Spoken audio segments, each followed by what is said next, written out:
Different services का और case study के थ्रू, एग्जाम्पल्स के थ्रू हम इसको अंडरस्टैंड करने जा रहे हैं, तो कोशिश कीजिएगा, साथ रहिएगा। हमारा जो टारगेट होगा फिलहाल कुछ अर्ली आवर्स का, वो ये होगा कि हम जो मेजर सर्विसेज हैं जिसमें हम बात करेंगे वीपीसी की, हम बात करेंगे EC2 की, हम बात करेंगे S3 की, और हम कुछ बात करेंगे RDS की। तो बहुत ब्रीफ सा टॉपिक है, लेकिन एक हाई लेवल इंट्रोडक्शन है इन बेसिक सर्विसेज का। और इसके बाद वन बाय वन हम डिटेल्स में इनकी डिस्कशन में जाएंगे। जैसे हम इस टॉपिक के बाद हम EC2 को बहुत डिटेल में डिस्कस करेंगे, फिर हम VPC को बहुत ज़्यादा डिटेल में डिस्कस करेंगे, और फिर S3 को, फिर RDS को, राउट 53 को, और इस तरह की हमारे पास जो मेन सर्विसेज हैं उनको हम डिस्कस करने जा रहे हैं one by one. But we are going to start with VPC, क्योंकि लास्ट टाइम हमने एक चीज डिस्कस की थी कि ग्लोबल इंफ्रास्ट्रक्चर जो है वो AWS का हमने देखा था, जिसमें हमने बात की थी कि यार रीजन जो है वो बेसिकली एक जियोग्राफिकल एरिया होता है, और उसके अंदर बेसिकली क्या होता है, अवेलेबिलिटी जोन होता है। तो समझ आए कि आपने अकाउंट क्रिएट किया है तो आपको AWS मैनेजमेंट कंसोल मिल गई, और उस मैनेजमेंट कंसोल के बाद आप किसी एक स्पेसिफिक रीजन को सिलेक्ट करते हैं, और उस रीजन के अंदर जो है वो बेसिकली आपका एक डिफॉल्ट VPC होता है, और VPC के अंदर आप डिफरेंट रिसोर्सेज जो है उनको लॉन्च कर रहे होते हैं। So starting with VPC, that what is VPC? VPC basically it's a virtual private cloud. It's a private section provided by the AWS. VPC क्या है? VPC एक प्राइवेट सेक्शन है जो कि AWS आपको प्रोवाइड करता है। और एक प्राइवेट सेक्शन क्यों प्रोवाइड करता है? ताकि आप इस प्राइवेट सेक्शन के अंदर अपने इंस्टांसेस, अपने रिसोर्सेज वो क्या कर सकें, लॉन्च कर सकें, प्लेस कर सकें। और प्राइवेट का वर्ड क्यों यूज किया जा रहा है? सेक्शन तो है, ठीक है, AWS के अंदर से आपको एक प्राइवेट सेक्शन दिया जा रहा है। प्राइवेट क्यों कहा जा रहा है? क्योंकि जो भी आप रिसोर्सेज इस VPC के अंदर लॉन्च करेंगे, प्लेस करेंगे, वो आपकी लिए एक्सेसिबल होंगे, वो कोई और इसको एक्सेस नहीं कर पाएगा अनटिल अनलेस के आप उसको परमिट ना कर दें। ठीक है, तो VPC is the virtual private cloud. अब यहाँ पर एक चीज हम ऐड करेंगे इसके अंदर, लेकिन अभी बहुत बेसिक मैं कह रहा हूँ, इंट्रोडक्शन लेके चल रहा हूँ मैं, तो फर्दर जो है इसको हम बिल्कुल डिटेल में डिस्कस करेंगे। लेकिन इसके लिए एक एनालॉजी जो हम डिस्कस करने जा रहे हैं ताकि हम VPC को बहुत अच्छे तरीके से अंडरस्टैंड कर सकें। सो VPC को अंडरस्टैंड करने के लिए जो एनालॉजी मैं यूज करता हूँ वो फेसबुक की यूज करता हूँ। अब फेसबुक के बारे में हर बंदे को आइडिया है, हर बंदे का अकाउंट है फेसबुक के ऊपर। तो जो फर्स्ट टाइम आप फेसबुक के ऊपर अकाउंट क्रिएट करते हैं after providing your information and creating your credentials, तो क्रेडेंशियल्स के बाद प्रोवाइड करने के बाद जब आप लॉगिन करते हैं अपने क्रेडेंशियल से, तो फेसबुक क्या करता है, आपको एक प्राइवेट सेक्शन दे देता है। और प्राइवेट सेक्शन से मुराद क्या है? आपका होम पेज। सबसे पहले आपका होम पेज पे आपको वेलकम किया जाता है। अब होम पेज क्या है? होम पेज फेसबुक का basically it's a private section. ये आपके लिए प्राइवेट सेक्शन होता है। आपका होम पेज जो है वो आपके लिए डिस्प्ले होता है, बाकी लोगों को वो होम पेज डिस्प्ले नहीं हो रहा होता अनटिल अनलेस कि आप परमिट ना कर दें। अभी आपको प्राइवेट सेक्शन क्यों देता है फेसबुक? फेसबुक कहता है ठीक है, तुमने अकाउंट क्रिएट किया है, हम तुम्हें एक प्राइवेट सेक्शन दे रहे हैं, तुम इसके अंदर अपनी पोस्ट लगाओ, फोटोज लगाओ, वीडियोस लगाओ, जो तुम्हारी फीलिंग्स हैं वो शेयर करो। अच्छा, आप फोटोज अपलोड करते हैं, पोस्ट वगैरह लगाते हैं, फिर फेसबुक आपसे क्या करता है, एक सिक्योरिटी जो है वो इंप्लीमेंट करवाता है, एक सिक्योरिटी की लेयर पुट करवाता है। किस तरह की सिक्योरिटी की लेयर? वो कहता है कि तुमने ये जो फोटोज अपलोड की हैं, ये तुम किसके साथ शेयर करना चाहते हो? To everyone, with friends of friends, या ओनली मी? आपने देखा होगा ये एक प्राइवेसी सेक्शन होता है फेसबुक के अंदर। तो अगर आप कहते हैं ना ओनली मी, एक आपने पिक्चर अपलोड की और आपने कहा ओनली मी, उसके ऊपर जो आपने सिक्योरिटी की लेयर पुट की, तो अब फेसबुक क्या करेगा? वो फेसबुक वो जो पिक्चर है जिसके ऊपर आपने कहा है ओनली मी, वो पिक्चर किसी के साथ भी शेयर नहीं करेगा, इवन कि आपके फ्रेंड्स के साथ भी शेयर नहीं करेगा। वो पिक्चर सिर्फ आप अपनी वॉल के ऊपर खुद देख पा रहे होंगे, कोई और उसको देख नहीं पाएगा। या ऐसा भी हो सकता है कि आप क्या करते हैं, वो पिक्चर जब अपलोड करते हैं तो आप कहते हैं विद ओनली दिस फ्रेंड, एक स्पेसिफिक फ्रेंड के साथ आप क्या करते हैं, उसको शेयर करते हैं, बाकी दुनिया जहां का कोई बंदा उसको नहीं देख सकता। तो this is a classical analogy to understand the VPC, कि जिस तरह फेसबुक अकाउंट क्रिएट करने पे आपको एक प्राइवेट सेक्शन प्रोवाइड कर देता है way you can upload your information, उसमें फोटोज, वीडियोस, पोस्ट कुछ भी हो सकता है। और उसके बाद उसके ऊपर आप क्या करते हैं, सिक्योरिटी की एक लेयर डाल देते हैं कि यार ये बंदा कौन देख, ये पिक्चर्स वगैरह कौन देख सकता है, कौन नहीं देख सकता, किसके साथ शेयर करनी है, किसके साथ शेयर नहीं करनी। तो लिहाजा फिर एक तो आपने अकाउंट क्रिएट किया, फिर मैं भी अकाउंट क्रिएट करूंगा फेसबुक के ऊपर। अब फेसबुक मेरे लिए एक अलग से होम पेज क्रिएट कर देगा, एक प्राइवेट सेक्शन दे देगा। अब यहाँ पर मैं क्या कर सकता हूँ, मैं भी अपने डिफरेंट इंफॉर्मेशन जो है यहाँ पर अपलोड कर सकता हूँ, अपलोड करके उनको एक्सेस भी कर सकता हूँ, और फिर मैं भी अपने लिए सिक्योरिटी की लेयर पुट कर दूंगा। अब दो लोगों की प्रोफाइल है, दो लोगों की इंफॉर्मेशन है, डाटा है। अब ये आपस में एक्सचेंज करना चाहते हैं, बिल्कुल कर सकते हैं, नहीं करना चाहते तो ना करें, इनके ऊपर कोई रिस्ट्रिक्शंस नहीं है। तो लिहाजा जितने भी आप चीजें अपलोड करते हैं वो बेसिकली आपकी प्राइवेट रहती हैं अनटिल अनलेस के आप जो है किसी और के साथ इसको एक्सचेंज ना कर दें।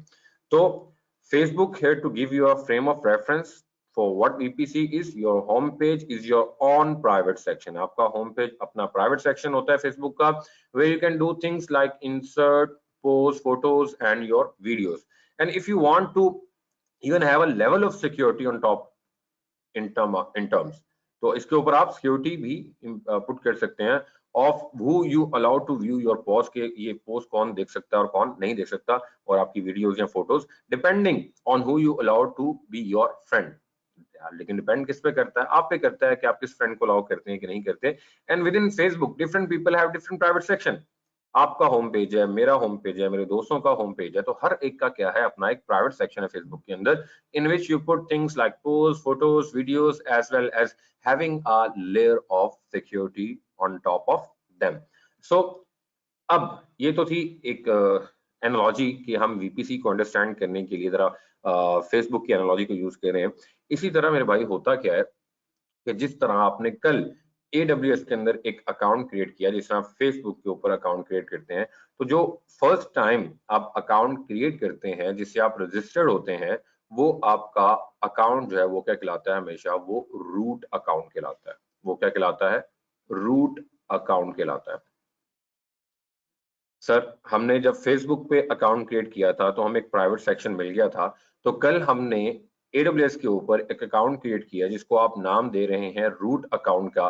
क्या हमें कोई प्राइवेट सेक्शन मिला है AWS के अंदर, कोई हमें VPC मिला है, वहां पर एक प्राइवेट सेक्शन मिला है? जी बिल्कुल मिला है। जब भी आप अपने फर्स्ट टाइम AWS के अंदर रूट अकाउंट से रजिस्टर्ड होते हैं, इनफैक्ट जो जो आप फर्स्ट टाइम अकाउंट देते हैं वो आपका होता ही रूट अकाउंट है, और जब भी आप उसके अंदर लॉग इन करते हैं तो AWS की तरफ से आपको ये देखें, जैसे यहाँ पे लिखा नजर आ रहा है आपको रूट अकाउंट, तो account owner that perform task requiring unrestricted access, और इसके पास हर तरह की एक्सेस होती है।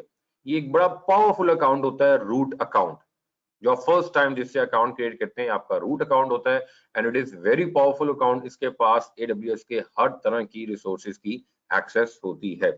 आई एम यूजर क्या होता है, we will talk about it later, लेकिन अभी हम बात कर रहे हैं रूट यूजर की, जो कि आप लोगों ने कल अकाउंट क्रिएट किया। अब नेक्स्ट टाइम फिलहाल जब भी आप लॉग इन होते हैं तो आप रूट अकाउंट को यूज करते हैं, और उसके बाद कैप्चा लिख दें आप लोग, उसके बाद आप अपना पासवर्ड प्रोवाइड करते हैं, अपने क्रेडेंशियल्स देते हैं, उसके बाद आप AWS मैनेजमेंट कंसोल के अंदर जो है वो लॉग इन कर जाते हैं। And after you logged in, तो अगर आप सर्विसेज में जाएं और सर्विसेज में जाके आप थोड़ा सा नीचे आए, तो यहाँ पर आपको नेटवर्किंग एंड कंटेंट डिलीवरी के अंदर आपको VPC नजर आ रहा है। This is a virtual private cloud, और मैंने कर्सर ऊपर लिखा है तो वो देखें मुझे क्या दिखा रहा है, आइसोलेटेड क्लाउड रिसोर्सेज, यानी कि ये वो जगह है जहां पे आपके क्लाउड के जो रिसोर्सेज हैं वो क्या होते हैं, आइसोलेटेड होते हैं। और आइसोलेटेड से मुराद क्या है कि कोई बंदा अंदर नहीं आ सकता, कोई बंदा बाहर नहीं जा सकता अनटिल अनलेस के आप परमिट ना कर दें। So if I click on VPC, मैं VPC पे क्लिक करता हूं और मैं यहाँ पे VPC पे अगेन क्लिक करता हूं, तो यू गाइस कैन सी कि मुझे ऑलरेडी एक डिफॉल्ट VPC जो है वो AWS की तरफ से प्रोवाइड कर दिया गया है।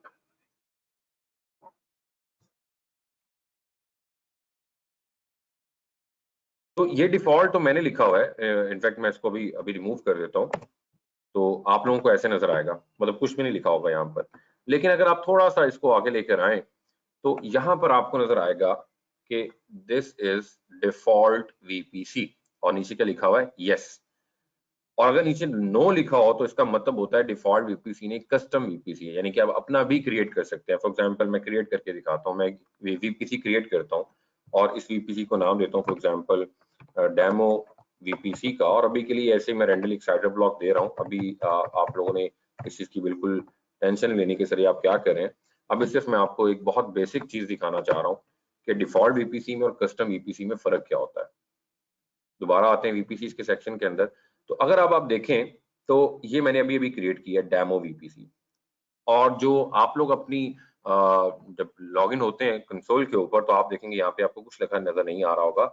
और इनफैक्ट अगर आप आगे आए तो यहाँ पे आपको क्लियर डिफरेंस नजर आ रहा होगा आपके, जो पहले से क्रिएटेड है, जो डिफॉल्ट है उसके नीचे यस लिखा नजर आ रहा है, जो अभी अभी हमने क्रिएट किया उसके नीचे क्या लिखा नजर आ रहा है, नो।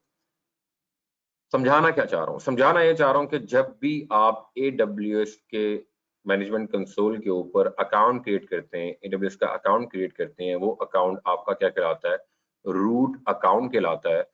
और जब भी आप रूट अकाउंट क्रिएट करते हैं तो AWS जो है वो आपको इस रूट अकाउंट के लिए एक डिफॉल्ट VPC, एक प्राइवेट सेक्शन एलोकेट कर देता है। जिस तरह आप फेसबुक के ऊपर अकाउंट क्रिएट करते हैं तो आपको आपका प्राइवेट होम पेज जो है वो असाइन कर दिया जाता है, जहां पर आप क्या कर सकते हैं, where you can upload your photos, videos, post and different things. और इसी तरह जब मैं रूट अकाउंट क्रिएट करता हूं, अकाउंट क्रिएट करता हूं AWS के अंदर, तो मुझे एक प्राइवेट सेक्शन दे दिया जाता है। इस प्राइवेट सेक्शन के अंदर मैं क्या कर सकता हूं, ये समझ लें एक छोटा सा आपको एक डाटा सेंटर दे दिया गया, एक प्राइवेट सेक्शन दे दिया गया। अब इस डिफॉल्ट वीपीसी के अंदर, इस डिफॉल्ट वीपीसी के अंदर मैं क्या कर सकता हूं, मैं इंस्टांसेस लॉन्च कर सकता हूं, अपने सर्वर्स लॉन्च कर सकता हूं, मैं यहाँ पे RDS के इंस्टांसेस जो है वो लॉन्च कर सकता हूं, उनके ऊपर सिक्योरिटी की लेयर जो है वो पुट कर सकता हूं। क्यों? क्योंकि ये मेरा प्राइवेट सेक्शन है, आई ओन दिस सेक्शन, ये मुझे AWS ने प्रोवाइड किया।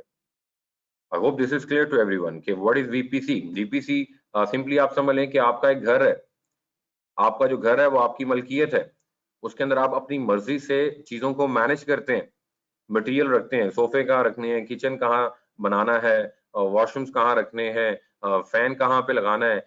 वो आप घर आपका क्या होता है, वो आपका प्राइवेट सेक्शन होता है। आप अपनी मर्जी से वहां को चीजों को क्या करते हैं, मैनेज करते हैं। जिसको आप अलाउ करते हैं वो अंदर दाखिल हो सकता है, जिसको आप अलाउ करते हैं वो बाहर जा सकता है। तो this is your private section.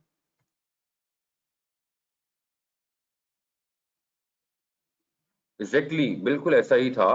कल जो हमने इंस्टेंस लॉन्च किया था, मैं एक नजर दिखा भी देता हूँ, लेकिन अभी हम उस लेवल पे आए नहीं है, लेकिन स्टेप बाय स्टेप आएंगे। तो कल बड़ी जबरदस्त बात की आपने कि कल जो हमने इंस्टेंस लॉन्च किया था, बाय डिफॉल्ट वो किसके अंदर था, डिफॉल्ट VPC के अंदर था। अगर मैं इन स्टेप्स को अभी सिर्फ नेक्स्ट कर रहा हूँ, सिर्फ एक चीज दिखाने के लिए, अभी हम इसकी तरफ नहीं आए। तो देखें अभी जो मैं तीसरे स्टेप पे है ना, configure instance, number of instance 1 है। नेटवर्क के अंदर देखें ये किसके अंदर जा रहा है, ये डिफॉल्ट VPC के अंदर लॉन्च होने जा रहा है। इसका मतलब ये आपका VPC and this is your default VPC। और इस डिफॉल्ट VPC के अंदर आप क्या करने जा रहे हैं, एक EC2 इंस्टेंस, एक EC2 इंस्टेंस जो है वो क्या करने जा रहे हैं, नंबर ऑफ इंस्टेंस सिस्टम 1 है, ये 1 इंस्टेंस जो है हम यहाँ पर लाइनक्स बेस्ड सर्वर जो है, ये बेसिकली आप समझ लें कि सर्वर है। अभी हमें नहीं पता EC2 क्या होता है, एक सर्वर है, एक लाइनक्स का सर्वर है। वो मैं कहाँ पे लॉन्च कर रहा हूँ, अपने प्राइवेट सेक्शन के अंदर, जो मुझे AWS ने क्या किया है, प्रोवाइड किया। हाँ, मैंने एक कस्टम वन भी क्रिएट किया अभी आप लोगों के सामने। आप चाहें तो अपना जो एक और आपने VPC क्रिएट किया है वो उसके अंदर भी इसको लॉन्च कर सकते हैं। मैं इस पर क्लिक करता हूं तो वो कहां चला गया, आप डेमो VPC के अंदर चला गया। तो समझें कि ये डिफॉल्ट VPC था, इसके अंदर भी आप, ये भी आपका प्राइवेट सेक्शन है। आपको एक और VPC चाहिए था, AWS आपको अलाउ करता है कि आप एक और VPC जो है वो क्या कर लें, क्रिएट कर लें। लेकिन this is not the default VPC, this is a custom VPC। इसकी सारी कॉन्फ़िगरेशंस आपने खुद करनी होती हैं। जो डिफॉल्ट होता है उसके लिए ऑलमोस्ट कुछ कॉन्फ़िगरेशंस AWS करके रखता है। तो आप चाहें तो इसके अंदर इंस्टेंस लॉन्च कर दें, जैसे आप फेसबुक के 2 अकाउंट क्रिएट कर लेते हैं, आप व्हाट्सएप के 2 अकाउंट क्रिएट कर लेते हैं। तो यहाँ पर अकाउंट तो एक ही है, लेकिन उस अकाउंट के अंदर you can create multiple private section. और पर अकाउंट जो है पर रीजन वो आप तकरीबन 5 VPC जो है वो बिल्कुल क्रिएट कर सकते हैं। जी जोएब, मैं आंसर कर चुका हूँ, मेरा ख्याल है आपके सवाल का। तो I hope this is clear to everyone. ये बेसिकली बेसिक इंट्रोडक्शन है वीपीसी का। I am not going into much more details, क्योंकि हमारा 1 से 1.5 दिन पूरा जो है वो वीपीसी के सेक्शन के ऊपर होगा और बड़ी जबरदस्त किस्म की। इनफैक्ट मैं आपको दिखा देता हूं कि हमारा टारगेट क्या होगा, ताकि आप लोगों को आइडिया हो जाए कि हम करने क्या जा रहे हैं। सो अगर आप वीपीसी की अगर लैब दिखाओ ना मैं आपको, तो हम वीपीसी के ऊपर करने क्या जा रहे हैं, ये हमारी वीपीसी की लैब होगी। इसमें एक एक चीज जो है वो हम कन्फिगर कर रहे होंगे, जो आपको स्क्रीन के ऊपर नजर आ रही है। इनफैक्ट एक से दो चीजें हैं जो हम नहीं कर रहे होंगे। फॉर एग्जांपल ये साइट जो है हम नहीं कर पा रहे होंगे क्योंकि कॉर्पोरेट डाटा सेंटर नहीं है हमारे पास। इसके अलावा इस वीपीसी के अंदर और इससे रिलेटेड जितने कंपोनेंट्स हैं, ये सारी चीजें हम स्टेप बाय स्टेप जो है वो कन्फिगर कर रहे होंगे। और ये चीज करते हुए तकरीबन हमें 1 से 1.5 दिन लगेगा, मतलब 1 से 1.5 सेशन। मतलब आज का एक पूरा सेशन और अगले दिन का भी कुछ पोर्शन जो है हमें लग जाएगा, लेकिन कोशिश ये की जाएगी कि एक ही सेशन के अंदर इसको खत्म किया जाए। ठीक है, तो हम बहुत डिटेल के अंदर डिस्कस करेंगे वीपीसी को, लेकिन अभी जिनको बेसिक समझ आएगी बाकी की बातें उनको समझ आएंगी। जिसने बेसिक ना समझी अभी, तो डेफिनेटली उसको बाद की बातें भी समझ नहीं आएंगी। So what is VPC? VPC is the private section. जिस तरह फेसबुक के अंदर हमने अकाउंट क्रिएट किया तो हम अपने डिफरेंट इंफॉर्मेशन जो है वो अपलोड कर सकते हैं। तो जब हम AWS के अंदर अकाउंट क्रिएट करते हैं, हमें एक प्राइवेट सेक्शन मिल जाता है और उस प्राइवेट सेक्शन के अंदर हम क्या कर सकते हैं, अपने मल्टीपल रिसोर्सेज जो है उनको लॉन्च कर सकते हैं inside over private section. And then we can put the layer of security on to them, और उनके ऊपर मैं सिक्योरिटी जो है वो भी लगा देता हूँ कि इस इंस्टेंस को कौन SSH कर सकता है, कौन नहीं कर सकता। HTTP की ट्रैफिक पोर्ट नंबर 80 इसके लिए किसके लिए ओपन छोड़नी है, पब्लिक के लिए ओपन छोड़नी है, किसी स्पेसिफिक IP के लिए छोड़नी है, पोर्ट नंबर 443 HTTPS ओपन करना है इसके ऊपर कि नहीं करना। तो मैं ये सारी सिक्योरिटी जो है इसके ऊपर इंप्लीमेंट कर सकता हूँ। वो बेसिकली सिक्योरिटी ग्रुप्स हैं, उनको बिल्कुल हम डिटेल में देख रहे होंगे। सो कंक्लूजन के तौर पर, what is VPC? VPC is a private section of AWS where you can place AWS resources। पहली चीज, वहां क्या कर सकते हैं आप, अपने AWS के रिसोर्सेज जो है उनको प्लेस कर सकते हैं। और दूसरी बात, यू कैन अलाउ और रिस्ट्रिक्ट टू एक्सेस देम, और जो भी रिसोर्सेज आप उस VPC के अंदर रखते हैं उनके ऊपर किनको अलाउ करना है, किनको रिस्ट्रिक्ट करना है, किनको एक्सेस देनी है, ये सब चीजें आप खुद मैनेज कर सकते हैं। जी guys, I hope this is clear to everyone कि VPC का एक बेसिक और हाई लेवल इंट्रोडक्शन जो है सबको क्लियर है। जी गाइस,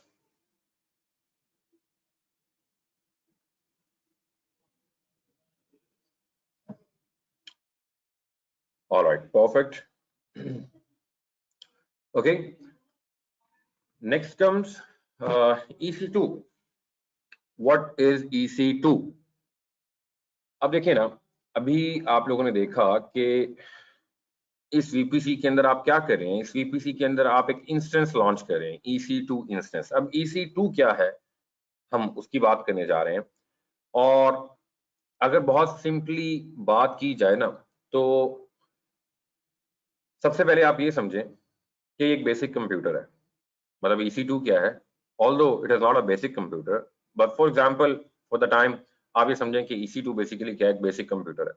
अब यार बेसिक कंप्यूटर के कंपोनेंट्स तो हर बंदे को पता है ना। बेसिक कंप्यूटर जो है, जैसे हमारी मशीन है, आपका लैपटॉप है, मेरा लैपटॉप है, हमारा डेस्कटॉप है, उसके अंदर हमें पता है यार एक CPU होता है, प्रोसेसिंग पावर, और उसके अंदर हम एक ऑपरेटिंग सिस्टम इंस्टॉल करते हैं। नंबर 2, वो लाइनक्स भी हो सकता है, वो विंडोज बेस्ड भी हो सकता है। नंबर 3, उसकी एक लोकल स्टोरेज होती है जिसे हम क्या बोलते हैं, हार्ड ड्राइव बोलते हैं। नंबर 4, उसके अंदर एक निक लगा होता है, नेटवर्क इंटरफेस कार्ड। नंबर 5, जब उसके ऊपर हम कोई ऑपरेटिंग सिस्टम इंस्टॉल करते हैं तो firewall in term of software हमें हमारी सिस्टम को क्या करी होती है, सिक्योर करी होती है। एंड नंबर 6, हर सिस्टम के अंदर रैम का एक मॉड्यूल, एक स्टिक लगी होती है। ठीक है, तो ये एक बेसिक कंप्यूटर के कंपोनेंट्स हैं। लेकिन जब हम बात करते हैं EC2 की, तो EC2 is not a basic computer. Cloud की टर्मिनोलॉजीज के अंदर इसको हम 2 से 3 नाम देते हैं, specially I am talking about AWS। So AWS के अंदर इसको हम नाम देते हैं सिंपल EC2 का भी, हम इसको नाम देते हैं EC2 इंस्टेंस का भी। हर बंदा अपने अपने अंदाज में बोलता है, और इसको सिंपल हम इंस्टेंस भी बोलते हैं। ठीक है, और चाहे तो आप क्या बोलते हैं, इसको सर्वर भी बोलते हैं। एक्चुअल में होता है सर्वर है, लेकिन AWS की टर्म में इसको हम EC2 बोलते हैं, इंस्टेंस बोलते हैं। अब EC2 क्यों बोलते हैं, इसके पीछे भी एक रीजन है। क्या रीजन है, बिल्कुल अभी डिटेल में बात करते हैं इसकी। तो कहते हैं मैंने कहा था कि इसको एक बेसिक कंप्यूटर समझो, लेकिन आपको थोड़ी सी अंडरस्टैंडिंग के लिए मैंने कहा था, कहता है इसको तुमने बेसिक कंप्यूटर नहीं समझना। क्यों? क्योंकि जब हम बात करते हैं ना AWS की, तो इसका नाम है बेसिकली AWS के अंदर EC2, या सिंपली हम शॉर्ट में क्या बोलते हैं, इंस्टेंस, जो कि 5th क्लाउड की टर्मिनोलॉजी है। हमने 4 कल डिस्कस की थी, आज ये 5वीं टर्मिनोलॉजी है। अच्छा, अब इसको बेसिक कंप्यूटर नहीं समझना। क्यों नहीं समझना? क्योंकि यहाँ पर कंपोनेंट्स के नाम जो है वो चेंज होते हैं। जैसे यहाँ पे CPU है, तो AWS के अंदर हम इसको बोलते हैं इंस्टेंस टाइप। CPU की जगह क्या बोलते हैं, इंस्टेंस टाइप। बेसिक कंप्यूटर में इसको ऑपरेटिंग सिस्टम बोला जाता है। यहाँ पर इसको हम AMI बोलते हैं, Amazon machine image. Basic computer में इसको हम हार्ड ड्राइव बोलते हैं, और EC2 की टर्मिनोलॉजीज में, AWS की टर्मिनोलॉजीज में से हम EBS बोलते हैं, इलास्टिक ब्लॉक स्टोरेज। यहाँ पर इसको हम NIC बोलते हैं, वहां पर हम इसको IP एड्रेसिंग बोलते हैं, IP एड्रेस। और यहाँ पर इसको हम फायरवॉल बोलते हैं, AWS की टर्मिनोलॉजी में इसको हम सिक्योरिटी ग्रुप बोलते हैं, और रैम को हम रैम ही बोलते हैं। तो कुछ चेंजेस हैं, हम जब EC2 के सेक्शन में डिटेल में आएंगे, इन कंपोनेंट्स को मैं दोबारा से हाईलाइट करूंगा। इनफैक्ट इनको बहुत ज्यादा डिटेल में हम डिस्कस भी कर रहे होंगे, सिक्योरिटी ग्रुप्स को, AMI को, इंस्टेंस टाइप्स को। लेकिन अभी के लिए इसके कंपोनेंट्स जो है वो ये नहीं होते, ठीक है। अब पता ये चला कि सर EC2 जो है ये भी एक सर्वर है, ये भी एक मशीन है, ये एक इंस्टेंस है, लेकिन सर ये समझ नहीं आ रही कि इसका नाम EC2 क्यों रखा है। भाई ई का मतलब यहाँ पे क्या है, इलास्टिक।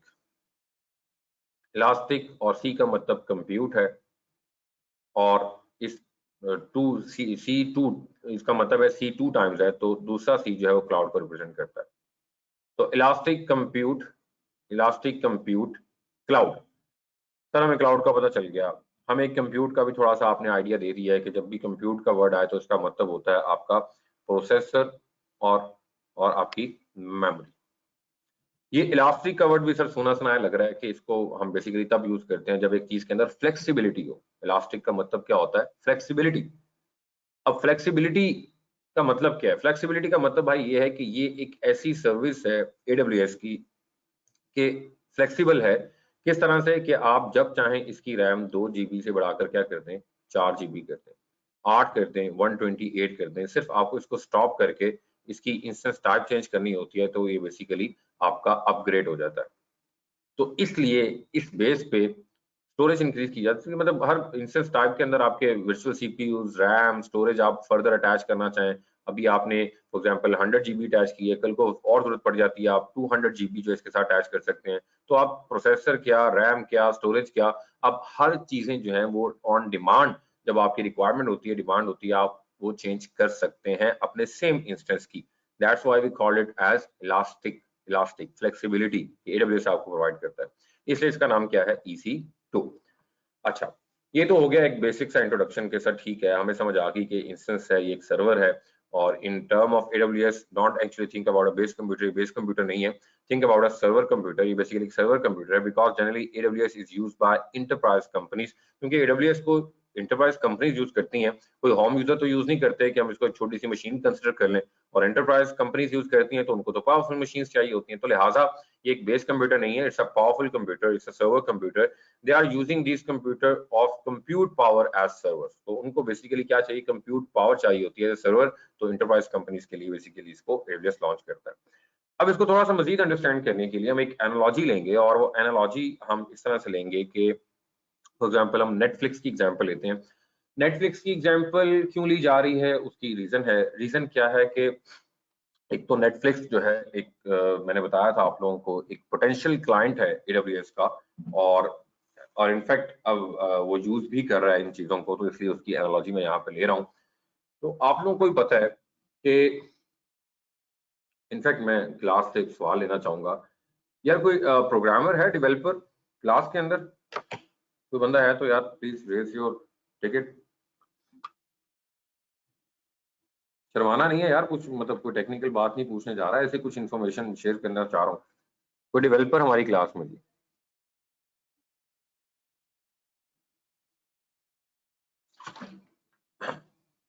कोई बंदा डेवलपर नहीं है यार, how is that possible? IT graduated है मेरा ख्याल सब लोग, CS का स्टूडेंट कोई तो होगा यार।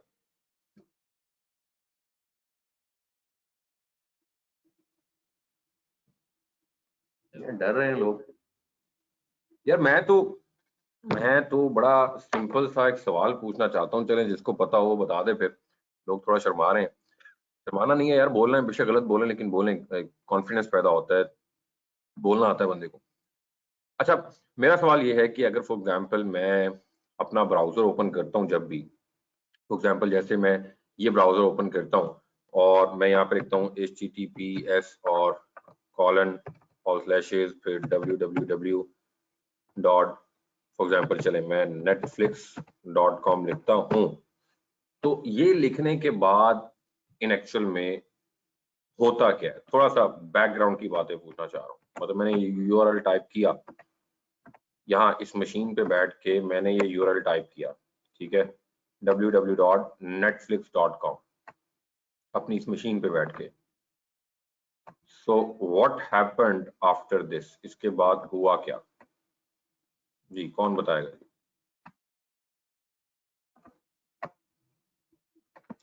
आ जाए जी, माइक माइक पे आ जाए, जो बंदा मतलब एक्सप्लेन करना चाहता है, मुझे नहीं समझाना, ये पूरी जनता जो बैठी है उसको समझाना है आप। अस्सलाम वालेकुम सर। सर आवाज़ आ रही है मेरी? जी वालेकुम अस्सलाम जी, आवाज आ रही है आपकी।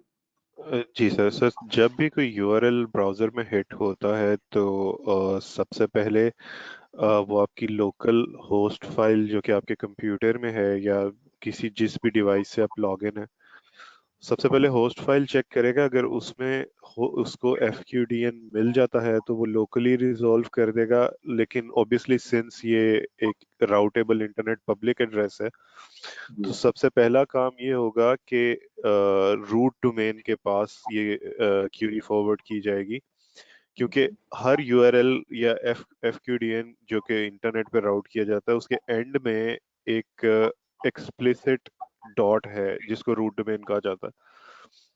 रूट डोमेन से ये .com डोमेन पे आएगा। .com डोमेन में फाइंड किया जाएगा कि ये जो नेम है ये एग्जिस्ट कर रहा है कि नहीं कर रहा। ऑब्वियसली ये नेम इसको वहां पे मिल जाएगा। उसके बाद ये बैक टू डिफरेंट मतलब राउटर्स वगैरह से या different public domain name server से होते होते आपके होस्ट के पास ये क्यूरी वापस आएगी और नेटफ्लिक्स के अगेंस्ट जो पब्लिक आईपी एड्रेस है वो रिटर्न कर दिया जाएगा और अल्टीमेटली आपको ब्राउजर पे पेज नजर आ जाएगा। मतलब एक ये वेग सी मैंने एफर्ट किया एक्सप्लेन करने की। तो एक्सीलेंट एक्सीलेंट, थोड़ा सा काम अधूरा रह गया, ठीक है। आपने मुझे जो है ना बेसिकली डीएनएस को आईपी में कैसे रिजॉल्व होता है, ये प्रोसेस आपने बहुत जबरदस्त एक्सप्लेन कर दिया। बाकी लोगों के लिए यार ये मेरे लिए नहीं है, काइंडली आप लोग सब लोग सुनिएगा। लेकिन मुझे ये बताएं कि वो जो पब्लिक आईपी रिजॉल्व हुआ, वो पब्लिक आईपी किसका होगा? सर वो जो हम नेम सर्च कर रहे थे इन दिस केस फ्लिक्स का होगा। हाँ, बैकएंड नेटफ्लिक्स पे का। नेटफ्लिक्स का तो होगा, बैकएंड पे व्हाट्स द एक्चुअल डिवाइस? किसी डिवाइस का आईपी होगा ना, आईपी किसी of device. Course sir, of course sir, बिल्कुल। मतलब हम सही सर, मैं आपकी बात को फॉलो कर रहा हूँ। वो आईपी एड्रेस रिप्रेजेंट कर रहा होगा एक जियोग्राफिकल लोकेशन को। हम्म मतलब अगर हम उस केस की तरफ जाना चाह रहे हैं, वो आईपी एड्रेस एक जियोग्राफिकल लोकेशन को रिप्रेजेंट कर रहा होगा। उस लोकेशन पे जब हम रीच कर जाएंगे तो ऑब्वियसली एक स्पेसिफिक डीसी को पॉइंट कर रहा होगा और हम्म। डीसी के अंदर अगर हम उसको फर्दर उसको अगर हम माइक्रोस्कोपिक इंस्पेक्शन करें तो अल्टीमेटली एक बॉक्स तक हम रीच करेंगे जिसके ऊपर वो निक लगा होगा, जहां से हम्म। अल्टीमेटली वो ट्रैफिक आउटवर्ड की तरफ जा रही है या इनवर्ड की तरफ रिसीव कर रही एक्सीलेंट, दैट मींस कि आप ये कहना चाह रहे हैं बेसिकली वो जो आईपी होगा वो यहाँ पे कोई सर्वर होगा नेटफ्लिक्स का, वो उस है। बिल्कुल नेटफ्लिक्स का सर। होगा जिसके ऊपर वो आपने पब्लिक आईपी जो है वो क्या किया होगा, टाइप असाइन किया। असाइन सही किया। कहना चाह रहे हैं? अच्छा, जी सर। यहाँ पे आपने लाइन पे रहना है मेरे साथ। दैट मीन्स कि अभी तक यार मुझे जो समझ आई है राठौर साहब की बात के, जब आपने अपने इस सिस्टम के ऊपर उसके ब्राउजर के ऊपर आपने ये यूआरएल टाइप किया, तो सबसे पहले रूट डोमेन और फिर .com और फिर इन शॉर्ट में आप लोगों को बताऊं तो डीएनएस जो है वो बेसिकली आईपी में रिजॉल्व हुआ और सिस्टम को वापस आईपी मिल गया, क्योंकि डीएनएस हमारे लिए ट्रैफिक जो है वो राउट होती है आईपी बेस के ऊपर। तो इसको बेसिकली एक आईपी मिल गया, फॉर एग्जांपल 11.22.33.44, ये कोई पब्लिक आईपी मिल गया। और बेसिकली ये पब्लिक आईपी था एक स्पेसिफिक नेटफ्लिक्स के एक सर्वर का, और हो सकता है पूरा क्लस्टर हो सर्वर्स का, तो यहाँ पर वो आईपी उसको पूरा पाथ मिल गया, राउट मिल गया, और आपका ब्राउजर जो है उसने एक वेब पेज की रिक्वेस्ट की, किससे? इस सर्वर से। जी सर, ऐसे ही कहना चाह रहे हैं आप? बिल्कुल सर, बिल्कुल। अच्छा, जब इसने वेब पेज की रिक्वेस्ट की सर, वो मतलब इस पब्लिक आईपी तक रीच कर गया, इसके बाद क्या होगा सर? सर एक मिनट, मुझे कॉल बीच में सॉरी आना शुरू होगी। अच्छा सर, वंस ये पेज हमें रीच हो गया तो जितना मतलब लेट्स सपोज हमारी रिक्वेस्ट ने इस पेज तक लैंड करने के लिए ट्रेवल किया है, वही रिस्पॉन्स रिवर्स ऑर्डर में हमें मिलेगा। ठीक है, ठीक है, रिवर्स ऑर्डर में मैं यहाँ वापस नहीं आना चाह रहा, मैं यहीं पे रहना चाह रहा हूँ।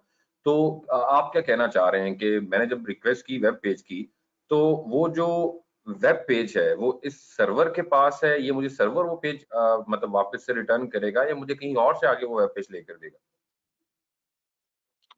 सर, अगर मैं आपकी बात को सही तरह अंडरस्टैंड कर रहा हूँ, तो अगर तो ये सिंपल एक मशीन लगी हुई है, अगर हम हाइपोथेटिकली एग्जांपल ले लेते हैं कि सारी नेटफ्लिक्स के होम पेज की रिक्वेस्ट एक ही मशीन पे आ रही हैं, तो इसके ऊपर जो भी उन्होंने HTTP का अपना टेक्निक कॉन्फ़िगर की हुई है, मतलब it hmm, could be IIS भी हो सकता है, HTTP भी हो सकता है, NGINX भी हो सकता है, तो इसके ऊपर जो फाइल्स होम पेज को सर्व करने के लिए पड़ी होंगी, उसमें से इंडेक्स फाइल हमें रिटर्न कर दी जाएगी इसी हम्म। मशीन से।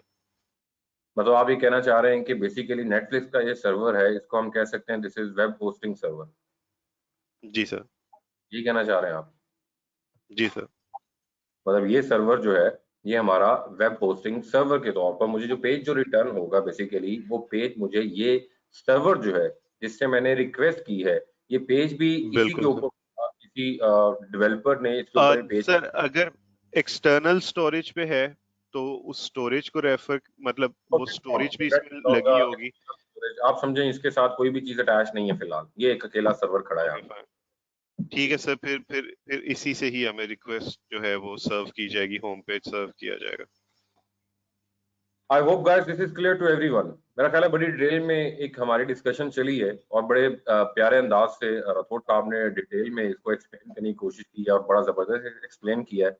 और इससे सादा मेरा ख्याल एक्सप्लेन हो नहीं सकता। अगर आप थोड़ा सा भी आइडिया रखते हैं इन चीजों का, तो आप लोगों को आइडिया हो गया होगा कि बेसिकली ये EC2 इंस्टेंस कर क्या रहा है। ये नेटफ्लिक्स वाले, अगर आप अगर आप रिक्वेस्ट करते हैं, जैसे मैंने यहाँ पे ब्राउजर पे रिक्वेस्ट की कि netflix.com, तो मेरे पास जो वो पेज खुला, मैं दोबारा से यूआरएल जो है वो टाइप कर लेता हूँ, इनफैक्ट मैं यहीं से इसको कॉपी कर लेता हूँ। तो यही चीज प्रैक्टिकली आप लोग देखी हुई है यार, मैं करके क्या दिखाऊं जी। तो ये मेरे सामने इस टाइम जो नेटफ्लिक्स का एक होम पेज ओपन हुआ है, दैट मीन्स ये इस रिक्वेस्ट के अगेंस्ट हुआ है, और ये उसी प्रोसेस के थ्रू हुआ है जो प्रोसेस अभी हमने डिटेल के अंदर डिस्कस किया। दैट मीन्स नेटफ्लिक्स का जब भी आप यूआरएल टाइप करते हैं, तो नेटफ्लिक्स वालों का यहाँ पर एक EC2 इंस्टेंस है। वो EC2 इंस्टेंस जो है बेसिकली वो होम पेज नेटफ्लिक्स का आपको क्या कर रहा है? रिटर्न कर रहा है। क्यों ऐसा मैं कह रहा हूँ? क्योंकि नेटफ्लिक्स जो है बेसिकली इसी प्रोसेस के ऊपर काम कर रहा है, क्योंकि AWS की सर्विसेज यूज करने वाला इस टाइम पोटेंशियल क्लाइंट जो है वो आपका कौन है? नेटफ्लिक्स है। चले, जबरदस्त यार, समझ आ सर, गया। अगर अगर इसी एग्जाम्पल में ही हम लोग आपने जो कल भी और आज भी हमें एक्सप्लेन किया है जियोग्राफिकल लोकेशन का और जोन्स का और अवेलेबिलिटी जोन्स का, और प्लस VPC, ऑब्वियसली वो तो डायग्राम में ऑब्वियसली नजर भी आ रहा है कि IP एड्रेस से हमें बेसिकली पता चलेगा ये किस रीजन में फॉल कर रहा है, मतलब AWS का कौन सा जियोग्राफिकल रीजन इसे सर्व करेगा। उस रीजन में से हमें पता चल जाएगा कि अवेलेबिलिटी जोन कौन सा है, and based on availability zone जो स्पेसिफिक VPC एलोकेट हुआ है वहां तक जाएंगे, और देन अल्टीमेटली जो HTTP अंदर EC2 इंस्टांस है जो इस रोल को सर्व कर रहा है, वहां तक हम विया IP एड्रेस रीच करेंगे। एग्जैक्टली ऐसा ही है थोड़ा बिल्कुल ऐसा ही है। इसमें ना अभी हम बहुत बेसिक लेवल पे हैं, आपने फ्लो बिल्कुल जबरदस्त एग्जैक्टली। एक्सप्लेन कर ली है। फर्दर जो है ना, हम इसके अंदर कुछ चीजें हैं, जैसे हम आज ही या कल इंशाल्लाह लोड बैलेंसर की तरफ जा रहे होंगे। तो बेसिकली इट डिपेंड्स कि अगर आपके मल्टीपल इंस्टांसेस हैं, तो फिर जो हम DNS हिट करते हैं ना, वो डीएनएस हम लोड बैलेंसर का हेड करते हैं, फिर लोड बैलेंसर के आगे इंस्टांसेस अटैच होते हैं, वो खुद ब खुद जो है वो रिजॉल्व करता है और हम डायरेक्टली अपने जो इंस्टांसेस हैं, जो मतलब कस्टमर हैं, क्लाइंट्स हैं, और डायरेक्टली सर्वर का इस इंस्टेंस का पब्लिक आईपी हिट नहीं कर रहे होते। बेसिकली वो लोड बैलेंसर का डीएनएस हिट करते हैं, वो रिजॉल्व होता है डीएनएस और लोड बैलेंसर के आईपी के अंदर, और फिर लोड बैलेंसर जो है ऑटोमेटिकली इन इंस्टांसेस के साथ जो है हमारी इस रिक्वेस्ट को रिजॉल्व करके देता है। ठीक है, तो बैकएंड पे और भी चीजें हैं, इंशाल्लाह स्टेप बाय स्टेप जो है आप देखेंगे। इनफैक्ट के हम राउट 53 की सर्विस की तरफ जब आएंगे तो हम अपनी डोमेन जो है वो रजिस्टर कर रहे होंगे, और उसके ऊपर हम जो है डिफरेंट रिकॉर्ड्स जो है वो क्रिएट कर रहे होंगे, और लोड बैलेंसर को साथ लेके चल रहे होंगे। तो बहुत सी चीजें भी ऐड करनी है मैंने, लेकिन with the passage of time we will see कि किस तरीके से हम इसको कंप्लीट करते हैं। चले, I hope this is clear to everyone जी।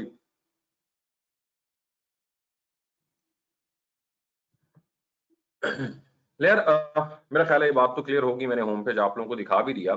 तो सिंपल इज के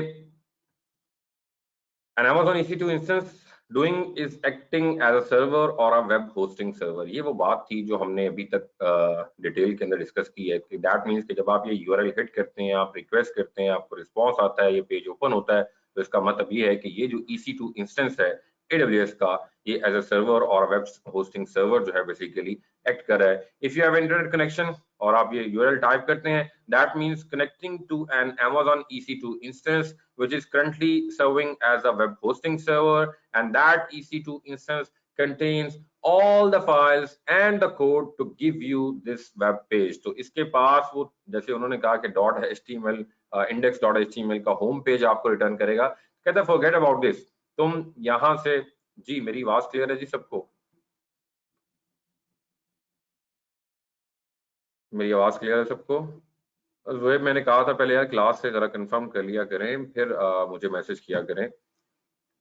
चलें, तो बेसिकली कहता है कि जब तुम ये यूआरएल टाइप करोगे, रिक्वेस्ट करोगे, तो इस EC2 इंस्टेंस के पास हर वो तरह की फाइल मौजूद है, हर वो तरह का कोड मौजूद है आपको ये वेब पेज रिटर्न करने के लिए जिसकी आपने क्या की है, रिक्वेस्ट की है।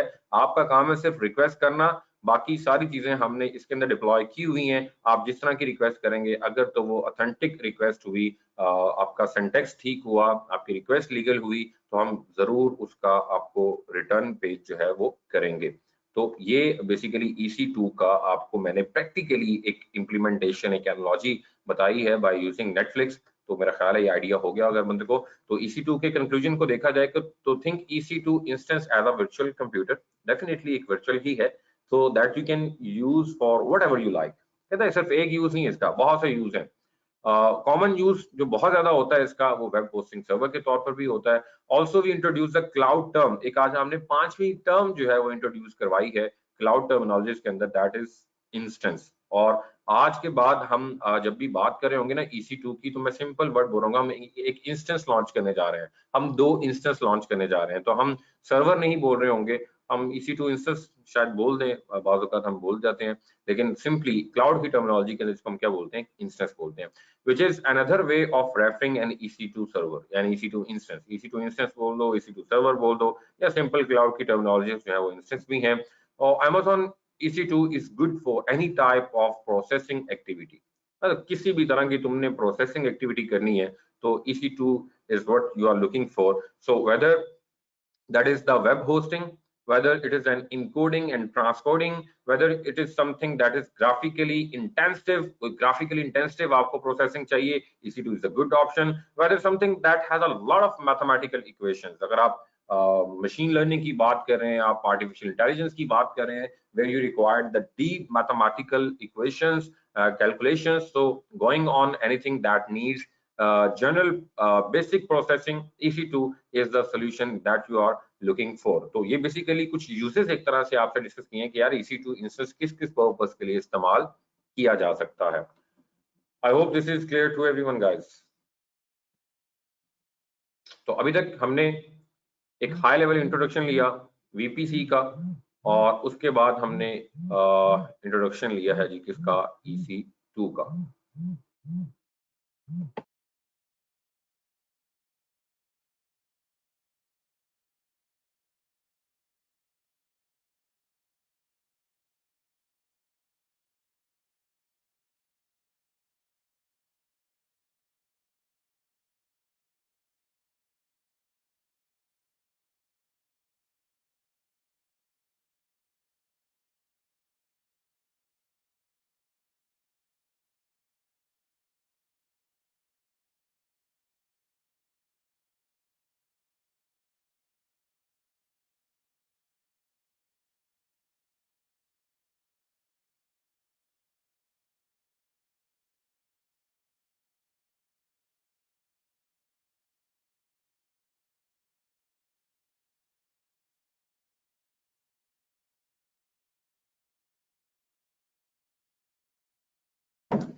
यार नेक्स्ट इज आरडीएस।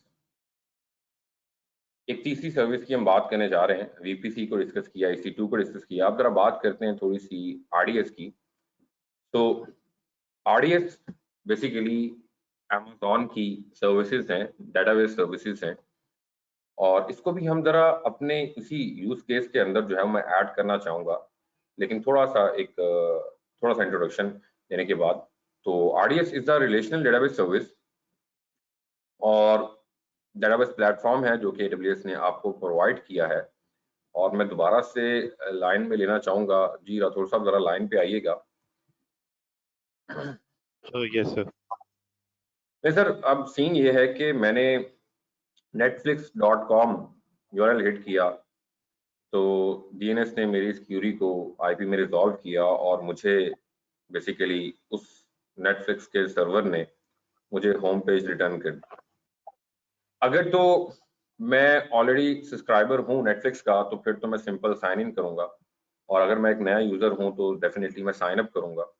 मैं केस ये लेता हूँ कि मैं पहले से सब्सक्राइबर हूँ और मेरा अकाउंट भी है, तो मैंने साइन इन किया तो मैंने अपना ईमेल और पासवर्ड जो है वो यहाँ पे लिखा, और साइन इन का बटन प्रेस किया। सर ये साइन इन का बटन जब मैंने प्रेस किया, सर इसके बाद क्या होगा, काइंडली एक्सप्लेन कीजिएगा। सर इसके बाद जो आपको ये ऑब्वियसली इन्होंने जो इंडेक्स फाइल रिटर्न की है उसके ऊपर एक यूजर ऑथेंटिकेशन का कोड किया हुआ है इन्होंने। तो जब आप यूजर नेम और उसका अकॉर्डिंगली पासवर्ड एंटर करते हैं तो वो HTTP की कॉल बकायदा जो भी साथ डीबी अटैच होगा, क्योंकि ऑब्वियसली वो स्टैटिक फाइल में तो नहीं आपका अकाउंट पासवर्ड मेंटेन कर रहे होंगे। ऑब्वियसली कोई ना कोई डीबी, सिक्योर डीबी उन्होंने अटैच किया होगा। वो कॉल वहां उनके डीबी में जाएगी और आपका यूजर और पासवर्ड के अगेंस्ट जिस तरह भी उन्होंने ऑथेंटिकेशन का मैकेनिज्म इम्प्लीमेंट किया हुआ है, वो वहाँ डीबी से ऑथेंटिकेट होके वहां से आपको ओके का रिस्पॉन्स वापस आएगा। और फर्दर अगर ऑथेंटिकेट हो जाता है तो आफ्टर ऑथेंटिकेशन अब वो देखेगा कि ऑथराइजेशन भी है कि नहीं। ऑब्वियसली वो एक नेक्स्ट स्टेप है, लेकिन अगर ऑथेंटिकेशन की ही बात की जाए वो विया डीबी हो रही होगी। ठीक है, दैट मीन्स के जो भी क्लाइंट्स हैं, जो नेटफ्लिक्स के क्लाइंट्स हैं, वो जब भी साइन इन होते हैं तो उन सब की जो डेटाबेस है वो एक अलग से डेडिकेटेड इंस्टेंस जो है, आरडीएस का इंस्टेंस जो डेटाबेसेस है उनके अंदर उनकी ऑथेंटिकेशन एंड ऑथराइजेशन को चेक किया जाता है। दैट मीन्स के सारी जो प्रोफाइल है यूजर्स की, वो इस डीबी के अंदर मेंटेन की जा रही होती है, ऐसा ही यस कहना सर, चाह। अच्छा बिल्कुल सर। सर, ठीक है, उसने साइन इन किया और पासवर्ड दिया और बटन पे प्रेस किया, और उसकी ऑथेंटिकेशन भी होगी और ऑथराइजेशन भी होगी, और उसके सामने ना एक पूरा जो है ये सीरीज खुल गई सारी ना, मूवीज की बिल्कुल, बिल्कुल एपिसोड्स वगैरह, सर। ड्रामास वगैरह। अब अगर मुझे बताएं कि ये जब वो लॉगिन हुआ, उसके बाद ये सारी जो सीरीज खुली उसके सामने, सर ये जो पेज है, ये जो कैटलॉग्स हैं, ये भी मुझे इस आरडीएस से ही प्रोवाइड किए जाएंगे? सर अगर तो मतलब इफ इमेजिन कि ये एक ही बड़ा सा डीबी सर्वर उन्होंने अटैच कर दिया है, जो कि हो हम्म, नहीं सकता, क्योंकि हम्म, ऑब्वियसली उन्होंने यूजर्स की इंफॉर्मेशन किसी एक स्पेसिफिक इंस्टेंस ऑफ आरडीएस पे रखा होगा। वहां हम्म। से देन अगर वो लेट्स सपोज हॉरर मूवीज देखना चाह रहा है तो एक डिफरेंट आरडीएस के इंस्टेंस से ये इंफॉर्मेशन पुल हो रही होगी। अगर So वो let's इंडियन मूवीज, जी मतलब जी, कि अभी right now we have only one RDS, one RDB, obviously एक ही। सर फिर तो हर चीज इधर से ही सर्व हो रही है, क्योंकि ये एज अ स्टोरेज एक्ट कर रहा है, राइट। और जितनी भी मूवीज हैं अगर वो मल्टीमीडिया स्टोरेज ब्लॉक्स हैं, और ये हमारे पास आरडीएस एक स्टोरेज है इन दिस केस जिसमें से इंफॉर्मेशन सर्व होती है, तो ये यहाँ से ही सर्व हो रही है। Sir let me make clear, I am not talking about streaming. मैं स्ट्रीमिंग की बात नहीं कर रहा, मैं ये बात नहीं कर रहा कि मैंने इस पे क्लिक कर दिया और वीडियो प्ले हो गई है। आई एम जस्ट टॉकिंग जी जी। अबाउट दिस कैटलॉग, कि ये मेरे सामने जो कैटलॉग है पूरा, इंटायर कैटलॉग, जो मुझे पूरी सीरीज दिखा रहा है कि यार ये एपिसोड्स हैं, ये मूवीज हैं। आई am just talking about this. Sir ये भी इधर से ही सर्व हो रही है, या आप क्योंकि अगर हम मैं एक्सप्लेन करने की कोशिश करता हूँ, अगर हम RDS को या इस डेटाबेस को इस तरह इमेजिन करें कि इसमें डिफरेंट ब्लॉक्स बने हुए हैं, राइट? एक ब्लॉक से यूजर इंफॉर्मेशन ऑथेंटिकेट हो गया, हम इस पेज पे आ गए जिसके ऊपर ये हमें इमेजेस दिखाई दे रहे हैं डिफरेंट मूवीज के, ठीक है जी। फिर अगर हमें ये इंफॉर्मेशन जो डिफरेंट इमेजेस की सर्व हो रही है वो एक different block of the RDS से ही सर्व हो रही है। बिल्कुल ठीक है, बिल्कुल ठीक है। चले, मैं बस क्लियर आपको पक्का करना चाह रहा था कि आप फिसलते तो नहीं अपनी बात से। तो स्ट्रीमिंग, सर स्ट्रीमिंग की बात नहीं कर रहे जी, बाकी लोग भी सुन लें। इनफैक्ट ये जो आफ्टर लॉग्ड इन और आफ्टर साइन इन, जब आपके सामने ये जो कैटलॉग डिस्प्ले हो रहा है ना, जो नाम भी लिखे हुए हैं और साथ इमेजेस भी आपको नजर आ रहे हैं, RDS is also serving this as well. So once you have signed in the entire list or the entire catalog of all the shows and all the episodes that Netflix has to offer, ये सारा catalogue जो है ये भी basically कौन आपको display कर रहा है? ये RDS की तरफ से डिस्प्ले हो रहा है। ठीक है, तो जिस तरह रसूल साहब ने बात की कि आपकी बिल्कुल ब्लॉक्स होते हैं इसके अंदर, यूजर ऑथेंटिकेशन के भी होते हैं और उसके अलावा आप कैटलॉग डिस्प्ले करवाना चाह रहे हैं तो वो भी, उसके लिए भी RDS कम्स इनटू प्ले। ठीक है, तो अब जरा इन लाइंस को आप लोग देख लें, बड़ी आसान सी लाइंस लिखी हुई है, मेरा ख्याल है प्रोसेस हर बंदे को क्लियर है। डेफिनेटली यार ये वेब होस्टिंग सर्वर है, इसका काम सिर्फ जो है आपको पेज रिटर्न करना है, लेकिन बाकी जो ऑथेंटिकेशन है, ऑथराइजेशन है, कैटलॉग्स हैं, वो सारे आपके RDS से आपको डिस्प्ले करवाए जाएंगे। What happens when you actually go to sign into Netflix? You put your credentials or you create your account. यहाँ तो पहले से अकाउंट नहीं है तो अकाउंट क्रिएट करेंगे, पहले से अकाउंट है तो आप क्रेडेंशियल देके लॉग इन करेंगे। Something has to be done with your own personal information. जो आपने पर्सनल इंफॉर्मेशन यहाँ पे दी है भाई, उसका भी तो कुछ करना है ना। So this is where something like Amazon RDS comes into play, and RDS is the database platform provided by the Amazon Web Services.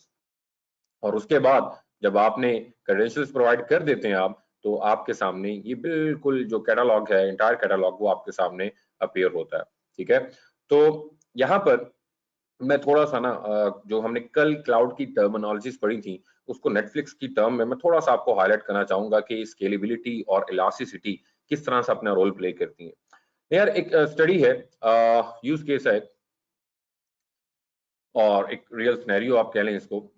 हम बेसिकली थोड़ा सा स्केलेबिलिटी, इलास्टिसिटी को भी इसके अंदर ऐड करना चाह रहे हैं, और इस तरह से ऐड करें कि यार right now this is 12 PM, जो कि एक दोपहर का टाइम है, और दोपहर के टाइम में क्या है कि दोपहर के टाइम में there might be 1 to 10 clients के जो कि इस टाइम मूवीज देख रहे हैं। ठीक है, तो वो netflix.com लिखते हैं, वो फिर उनके सामने वो डिस्प्ले आता है सारा आफ्टर ऑथेंटिकेशन, और उसके बाद वो किसी मूवी पे क्लिक वगैरह करते हैं, वो स्ट्रीमिंग कर रहे हैं इस time.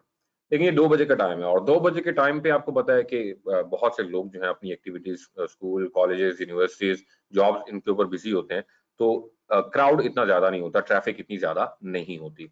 But right after 8 PM और 8 o'clock लोग मोस्टली कुछ 5-6 बजे वापस आ जाते हैं अपनी अपनी रेलिवेंट जॉब से।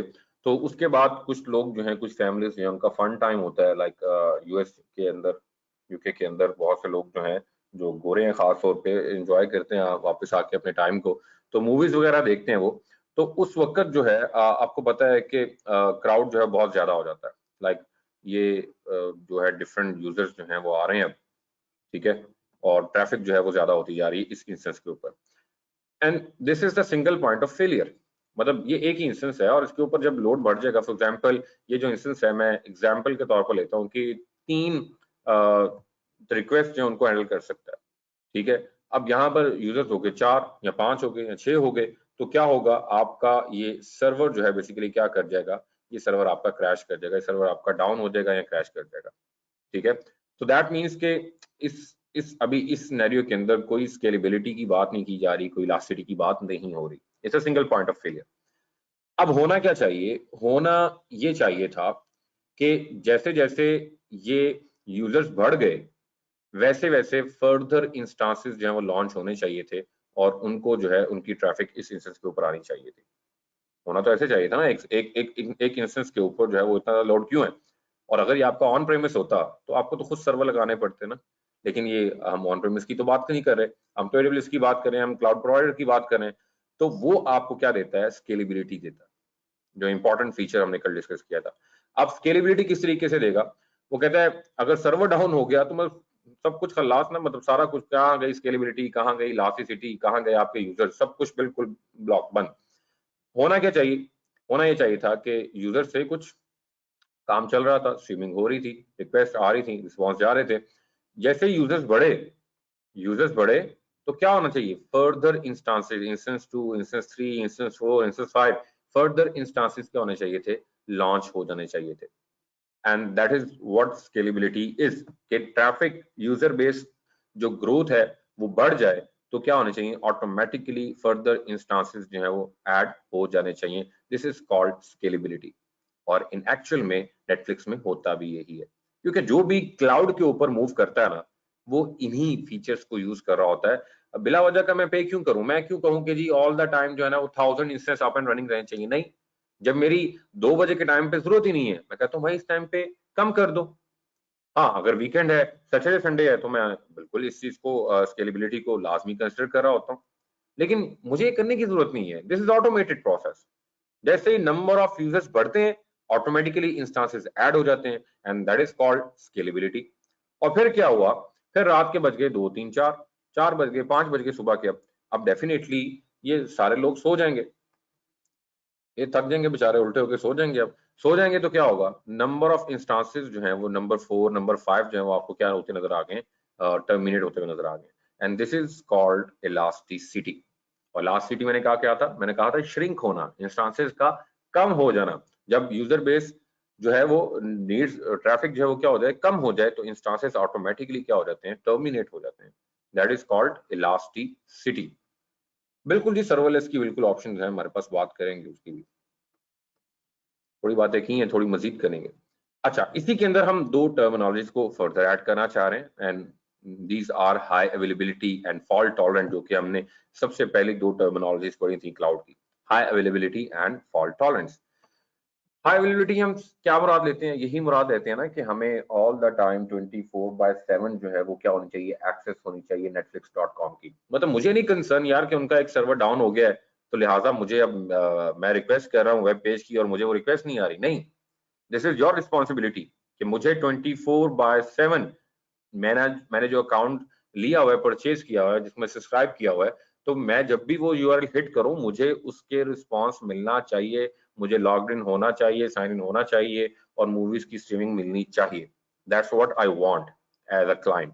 ठीक है, तो बैक एंड पे दिस इज हाईली अवेलेबल। और कौन इसको मेक श्योर करता है, बेसिकली आपका वेंडर ही इसको मेक श्योर करता है। फॉर एग्जांपल के आपका सेशन जो है, इंस्टेंस के साथ बना हुआ था, एंड ड्यू टू रीजन जो है वो ये इंस्टेंस जो है वो डाउन हो चुका हुआ है, so don't you worry, AWS automatically will engage you with another instance, और आपको बिल्कुल उस इंस्टेंस से क्या मिल रहा होगा, रिस्पॉन्स मिल रहा होगा। This is called highly available. ठीक है, और इसके अलावा फॉल्ट टॉलरेंस, मेरा ख्याल है उसको भी सब लोग अब काफी हद तक जो है वो समझ चुके हैं कि फॉल्ट टॉलरेंस से मुराद क्या है, कि जब इसको रिप्लेस किया गया, नया इंस्टेंस की जगह लॉन्च हुआ, तो दोबारा से उसको उसकी सीमलेसली वो ट्रैफिक जो है दोबारा से रिसीव हो रही होगी, वो स्ट्रीमिंग रिसीव हो रही होगी, और जो भी वो वॉच कर रहा है, ऑथेंटिकेशन कर रहा है, तो उस एक सिस्टम के फेल हो जाने से उसको कोई फर्क नहीं पड़ेगा, क्लाइंट को वो सीमलेसली बाकी चीजों को क्या कर रहा होगा, देख पा रहा होगा। So this is called fault tolerance. तो अगेन वो चार टर्म्स में दोबारा से ऐड करके लेकर आए, क्योंकि these are the very important terms of cloud. तो high availability, fault tolerance, scalability and elasticity. And as a conclusion, RDS का कंक्लूजन है, बेसिकली हमने आरडीएस के अंदर इसको ऐड किया है क्योंकि यहाँ पर हम आरडीएस को डिस्कस कर रहे थे। So RDS is the provision database service provided by the AWS, commonly used for things like storing customer account information and cataloging inventory। किसी को अभी भी समझ नहीं आई तो आखिरी दफा फिर देख ले कि आरडीएस का बेसिकली पर्पस क्या है। Your files are always available, always accessible, websites are always accessible and fault tolerant, यानी कि high available हैं और fault tolerant हैं। If something happens to crash or go wrong, it will fix itself। कुछ भी होता है खुद ब खुद फिक्स कर लेगा। Scalability, the ability to, as user or demand increases, you can add more servers to cover that increase in demand. Inelasticity being the ability, once the demand subsides or reduces, you can scale down or back quickly, thus saving your money, not having to lay out upfront money to buy hardware to install on your premises data center. तो इसमें basically high elasticity का और scalability के feature को दोबारा से मैंने highlight किया है कि जैसे इन डिमांड जो है वो इंक्रीज होती है, ऑटोमेटिकली वो सर्वर्स को ऐड कर देता है, और जब बेसिकली डिमांड कम हो जाती है तो उसको रिड्यूस भी कर देता है, स्केल डाउन भी कर लेता है, और जिससे आप अपने पैसे बचा सकते हैं और अपफ्रंट पेमेंट आपकी बचती है, कोई हार्डवेयर परचेज नहीं करना पड़ता जो कि आपको ऑन प्रेमिसेस और डाटा सेंटर के अंदर करना पड़ता था। सो AWS की जो डेटाबेस की सर्विस है दैट इज RDS, जो कि बड़ी इंपॉर्टेंट सर्विस है। And after this one last service जो कि AWS की बड़ी ही जबरदस्त किस्म की सर्विस है, and that is storage service. Storage, आपने ड्रॉप बॉक्स देखा, आपने वन ड्राइव देखी, आपने मेगा देखा, आपने iCloud देखा, ये सारी स्टोरेज सर्विसेज हैं, ठीक है। AWS भी आपको एक स्टोरेज सर्विस देता है जो कि S3 है, सिंपल स्टोरेज सर्विस। और सिंपल स्टोरेज सर्विस है तो मैं ऐसे तो नहीं डिस्कस करना चाहूंगा इसको, आ जाए राठौर साहब, थोड़ी जहमत दूंगा मैं आपको बार बार। जी सर, आ गए? Yes sir. सर जी अब तो मेरा ख्याल है कहानी खत्म हो गई है और खत्म होने के दहाने पे है। सर जी सवाल ये रह गया आखिरी बस कि आपने की रिक्वेस्ट, हाँ, यस सर। किसने किया रिस्पॉन्स, आपने किया साइन इन, आपकी ऑथेंटिकेशन हुई डेटाबेस से, ठीक है, बिल्कुल सर। ऑथराइजेशन भी होगी और आपके सामने वो आ गया कैटलॉग सारा। आपने कहा यार आज दिल कर रहा है थोड़ा बेगम को डराने का। सर शादीशुदा हैं आप? यस सर, मैं तो खुद डरा हूँ। सर आवाज कम आ रही है, जरा आपकी तरफ करीब आइएगा। सर, मैं कह रहा हूँ सर, बिल्कुल मैं तो खुद डरने वालों में से हूँ। अच्छा नहीं, मैंने कहा शायद आपका डराने का मूड हो बेगम को, आप कह रही आज कोई हॉरर मूवी लगा देते हैं ताकि बेगम डर जाए हमारी और ससुराल चली जाए, कुछ दिन सुकून मिल जाए मुझे। तो आपने लगा दी है हॉरर मूवी, आपने sir yes horror sir. Movie पे क्लिक किया है, उसके बाद क्या होगा जी सर? सर। सर, अगर तो उसका इंटरनली हम उसको अंडरस्टैंड करने की कोशिश करें तो वंस आपने जौन सी भी मूवी प्ले कर की है, ऑब्वियसली वो जो चॉइस होगी आपकी, वो अगर स्टोरेज की हम बात कर रहे हैं तो वो जिस स्टोरेज ब्लॉक पे होगा, बेस्ड ऑन योर चॉइस, अगर हम मैं इंडेक्सेस में नहीं जाता कि वो इंडेक्स टेबल और वहाँ पे स्टोरेज नंबर और देन वो स्टोरेज का ब्लॉक, तो अगर हम यही इस वक्त इमेजिन कर लें कि वो जो मूवी का आइकन है वो एक स्टोरेज लोकेशन को पॉइंट करता है, तो उस स्टोरेज लोकेशन पे जो भी मल्टीमीडिया का ब्लॉक पड़ा होगा उसको स्ट्रीम कर दिया जाएगा। और वो स्ट्रीमिंग सर्वर के थ्रू हम तक पहुंच रही होगी। बिल्कुल सर। चले, बिल्कुल सही, जबरदस्त सर, एक्सीलेंट। यही चीज जो आपने बताई, नेटफ्लिक्स के अंदर ये काम किससे लिया जा रहा है बेसिकली, ये तो S3 बकेट, S3 बकेट कहते हैं इसको, वैसे S3 इसकी सिंपल स्टोरेज सर्विसेज हैं। तो बेसिकली नेटफ्लिक्स जो है जितनी भी स्टोरेज है, इनफैक्ट पेटाबाइट्स ऑफ पेटाबाइट्स की जो स्टोरेज है वो बेसिकली नेटफ्लिक्स जो है वो किसकी यूज कर रहा है, S3 की सर्विसेज यूज कर रहा है। मतलब आप बहुत ज्यादा वीडियोस हैं, पेटाबाइट्स ऑफ पेटाबाइट्स से मुराद ये है कि बहुत ह्यूज स्टोरेज है जो कि इस टाइम नेटफ्लिक्स यूज कर रहा है, और AWS की स्टोरेज सर्विसेज कौन सी है, बेसिकली वो S3 की स्टोरेज है।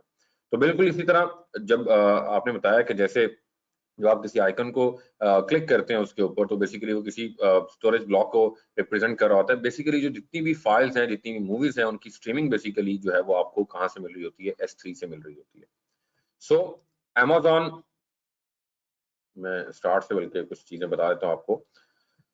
So let's dive into Netflix की बात करूँ, actually stores thousands upon thousands, if not tens of thousands, if not even more of actual video file that power their content. तो जितने भी कंटेंट्स हैं स्टोरेज के मेरे भाई वो यहाँ से आपको मिल रहे हैं। So episode 1, episode 2 to episode 3, वो सारी चीजें आपको यहाँ से मिल रही हैं। There have to be those videos files, multiple versions of them stored somewhere, and this is where S3 comes into play. जितनी भी बातें ऊपर हुई वो सारी आपको प्रोवाइड की जाती हैं कहाँ से, S3 से। Amazon S3 is the storage platform of AWS। हमने स्टोरेज मैंने कहा बहुत सी देखी, लेकिन क्या कमाल स्टोरेज सर्विसेज हैं एडब्ल्यूएस की, और सबसे पावरफुल स्टोरेज सर्विसेज हैं एडब्ल्यूएस की। इस टाइम किसी की भी इतनी पावरफुल स्टोरेज सर्विसेज नहीं है जो इस टाइम अमेजॉन आपको दे रहा है, और जितनी चीप आपको दे रहा है। मैं भी आऊंगा जब S3 के ऊपर, मैं आपकी इनकी सारी आपको कॉस्ट की कैलकुलेशन भी दिखाऊंगा कि कितने डाटा के ऊपर कितनी आपको कॉस्ट पड़ती है। इंतहाई जो है वो चीप सर्विसेज हैं, और एक ह्यूज स्टोरेज आपको प्रोवाइड की जाती है, और उसके अंदर इंटेलिजेंसी आपको प्रोवाइड की जाती है, ऑटोमेशन प्रोवाइड की जाती है, डिफरेंट स्टोरेज टाइप्स प्रोवाइड की जाती हैं। तो ये ऑप्शन किसी भी आपको स्टोरेज सर्विसेज के अंदर, और बल्कि जो ये ड्रॉप बॉक्स या iCloud वगैरह, इसमें तो हम बस फाइल अपलोड कर दी और डाउनलोड कर दी, इतनी सी चीजें होती हैं। लेकिन इसके अंदर you will see the number of option. आप एक स्टैटिक वेबसाइट जो है वो भी होस्ट कर सकते हैं इसके अंदर, ठीक है। आप एक फाइल के डिफरेंट वर्जन जो है इसके अंदर बिल्कुल अपलोड कर सकते हैं, और वो आपस में कभी भी क्लैश नहीं करते। So number of things are there. और मजीद थोड़ी सी अगर इसको नेटफ्लिक्स के साथ जैसे हमने रिलेट किया है, so Amazon S3 is basically just large unlimited storage bucket. और अनलिमिटेड का वर्ड तो यहाँ पे यूज किया गया है, लेकिन obviously there is a limit in the storage. लेकिन अनलिमिटेड से मुराद यह है कि जो लिमिट दी गई है ना, वो भी एक अनबिलीवेबली बहुत हाई है। सो ऑब्वियसली बात उसने लिखी दी है, obviously there is a limit in there somewhere, but that limit is so unbelievably high. So S3 is a perfect place for any documents, movies, music, applications, pictures, anything that you have that you want to store. So you can drop into S3, जैसे आप drop box में इधर उधर फेंकते हैं, वो आप यहाँ पे भी स्टोर कर सकते हैं। And it is going to be there for as long as you would like, मतलब सालों साल जो है वो आपकी फाइल उसके अंदर स्टोर रहती है। And it is going to be multiple redundancies. Important feature, आपकी फाइल लूज नहीं होने देता S3। कहता है मैं इसकी मल्टीपल कॉपीज रखूंगा, और तुम्हें 24/7 उन फाइल्स की एक्सेस भी दूंगा, and backups of the file that you put there, और आपको बैकअप भी मिलता है उन फाइल्स का। You are always going to have high availability of any files that you decide to store in S3। और याद रहे, if you guys can see कि S3 जो है वो VPC के अंदर नहीं आ रही। These are the global services। मतलब एक बंदा सिर्फ S3 को यूज करना चाहता है, is more welcome. These are the global services। ये किसी VPC के सेक्शन के अंदर नहीं आती। इट डजंट मीन कि सर ये प्राइवेट नहीं होंगी हमारी फाइल्स, ये मतलब लीक हो जाएंगी, ऐसा कुछ हो जाएगा, ऐसा बिल्कुल नहीं है। इट डजंट मीन कि अब ये प्राइवेट सेक्शन के अंदर नहीं है तो लिहाजा ये प्राइवेट नहीं होंगी, ऐसा बिल्कुल नहीं है। कुछ सर्विसेज हैं जैसे डायनामो डीबी है और क्लाउड वॉच है, ये बेसिकली एडब्ल्यूएस की ग्लोबल सर्विसेज हैं, ये अंडर द प्राइवेट सेक्शन नहीं आती, ठीक है। तो ये एक S3 का थोड़ा सा मैंने आप लोगों को इंट्रोडक्शन दिखाया। तो बेसिकली ड्रॉपबॉक्स जो है actually is just a nice user interface that is backed up with S3 stores. आप ड्रॉपबॉक्स यूज करते हैं, ड्रॉपबॉक्स एक इंटरफेस है कहता है, और बैकएंड पे ड्रॉपबॉक्स जो है वो बेसिकली स्टोरेज किसकी यूज कर रहा है, वो बिल्कुल नेटफ्लिक्स जो Amazon है उसकी S3 की सर्विसेज को यूज कर रहा है। तो हम तो बहुत खूबसूरती के साथ चीजें जो है वो अपलोड करते रहते हैं ड्रॉप बॉक्स के ऊपर। बैकएंड पे हम बेसिकली अपना S3 के अंदर ही अपनी वो फाइल्स वगैरह अपलोड कर रहे होते हैं। So when you upload a file to Dropbox, you are actually just putting your file into an Amazon S3 bucket, ठीक है। मैं यहाँ बैठ के ड्रॉप बॉक्स के ऊपर पिक्चर्स जो अपलोड कर रहा हूँ, वीडियोस अपलोड कर रहा हूँ, बेसिकली वो मेरी कहाँ पे जा रही हैं, S3 की सर्विसेज के यूज कर रहा हूँ मैं। और बकेट्स वगैरह हम क्रिएट करते हैं, बात करेंगे डिटेल में जब हम इसकी तरफ आएंगे। तो बेसिकली हम S3 की सर्विसेज यूज कर रहे होते हैं जब हम बात करते हैं किसकी, ड्रॉप बॉक्स की। So as a conclusion, Amazon S3 and one of its just a mass storage container, तकरीबन जो है वो आपको 5 GB जो है वो बिल्कुल फ्री मिल रही होती है। I will let you know about it when we will start S3. So it is also great for long-term storage. Amazon S3 is where Netflix stores the petabytes upon petabytes of video files that they have to store. तो वही बात जो मैं आपसे बड़ी देर से अर्ज कर रहा था, वो बात यहाँ पे आपको लिखी नजर आ रही है। जी, मेरा ख्याल है कि ये 4 सर्विसेज, उनका एक हाई लेवल इंट्रोडक्शन जो कि एक बड़ी ही डिटेल के साथ हमने डिस्कस किया है, जिसमें हमने बात की है VPC की, हमने बात की है EC2 की, और हमने बात की कुछ RDS की, और साथ ही साथ हमने टच किया किसको, S3 को। ये याद 4 जो सर्विसेज अभी तक जिनका एक हाई लेवल इंट्रोडक्शन हमने लिया है, ये हर बंदे को क्लियर होनी चाहिए। जिनको क्लियर नहीं है तो मैं अब कुछ नहीं कर सकता, इससे ज्यादा आसान तरीके से बिल्कुल प्रेजेंट नहीं किया जा सकता। हिम्मत करें, दोबारा सेशन रिकॉर्ड हो रहा है, दोबारा सुनिएगा। जो बिल्कुल बेसिक लेवल पे हैं, जिनको अभी भी बातें क्लियर नहीं हुई, दोबारा सुनेंगे, इंशाल्लाह बातें क्लियर हो जाएंगी। होपफुली अभी क्लियर हो गई होंगी, जिनको नहीं हुई यार बाद में मौका मिलेगा आपको। देखें बेसिकली ये ना ऑब्जेक्ट स्टोरेज सर्विस है। तो अभी हम जो S3 की जो बात कर रहे हैं, these are the object storage, और बाकी जो डेटाबेसेस हैं वो तो बेतहाशा हैं, ठीक है। तो जो ऑब्जेक्ट स्टोरेज है, जहाँ पे आप फोटोज, वीडियोज, स्टैटिक वेबसाइट्स, इस तरह की चीजें जो अपलोड कर सकते हैं, वो सिंपली S3 है। और यही कम है, ये कोई कम है रेब साहब, और क्या करनी है आपने। जी, I hope class is with me at this point. सब लोग साथ हैं जी, ये टर्म्स क्लियर हैं सबको? कोई रिस्पॉन्ड नहीं आ रहा मुझे।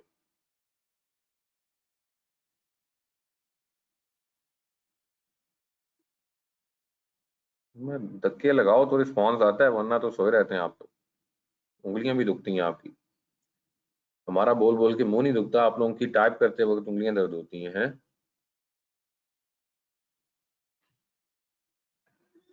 तो एक छोटा सा क्विज हो जाए फिर, जो कुछ पढ़ा अभी तक, जो गुनाह किए अभी तक, उनका क्विज हो जाए, इम्तिहान हो जाए। बड़ा मुश्किल क्विज है। तो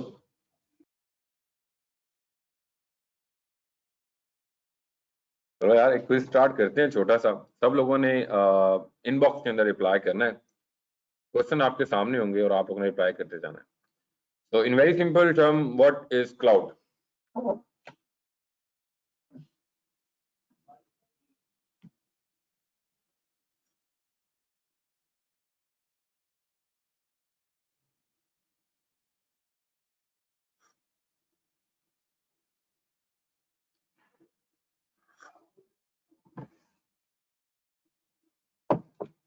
माशाल्लाह यार, बड़े लायक हैं आप लोग।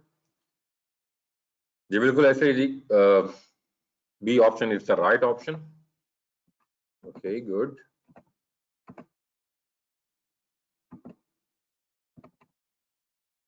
Okay, question number 2. What are the 4 primary benefits of using cloud services?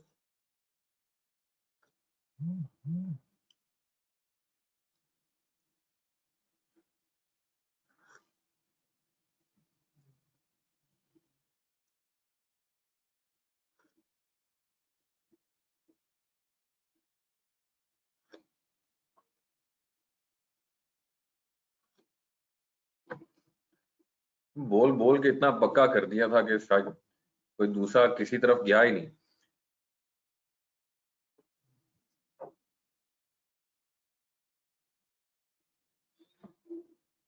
Excellent यार, बिल्कुल ऐसे ही, बिल्कुल ऐसे ही है। मैं तो हालांकि यहाँ पे बात की जाए ना, तो कुछ इस तरीके से भी बात की जा सकती है कि cost and speed, high availability और फॉल्ट टॉलरेंट तो है ही है, स्केलेबिलिटी लास्टली प्राइमरी बेनिफिट्स हैं। समटाइम जो है आपकी कॉस्ट जो है वो भी एक बेनिफिट होता है, लेकिन नॉट ऑलवेज, हमेशा बेनिफिट नहीं होता, क्योंकि कुछ सर्विसेज ऐसी होती हैं जो आपको बहुत ज्यादा एक्सपेंसिव भी पड़ रही होती हैं। तो cost is not always the primary benefit. हाँ, कॉस्ट बहुत चीप पड़ती है हमें, लेकिन समटाइम ऐसा नहीं भी होता, कॉस्ट हमें ज्यादा भी पड़ जाती है। और स्पीड के मसले भी आते रहते हैं। ओके जी, क्वेश्चन नंबर 3। बहुत मुश्किल सवाल है।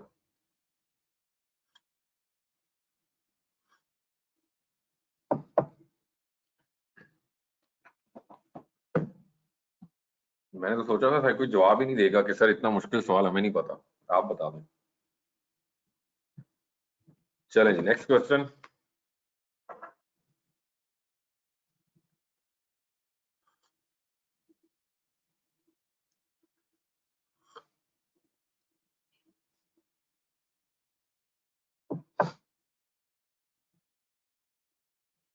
बिल्कुल जी, S3 जो है स्टोरेज सर्विस है, डेटाबेस सर्विस नहीं है। जरा होशो आवाज से एक दो बंदों ने बीच में कह दिया ट्रू, ट्रू नहीं है मेरे भाई। S3 जो है वो स्टोरेज सर्विसेज है, RDS जो है वो डेटाबेस सर्विस है। चलें। 5. What best describes AWS EC2?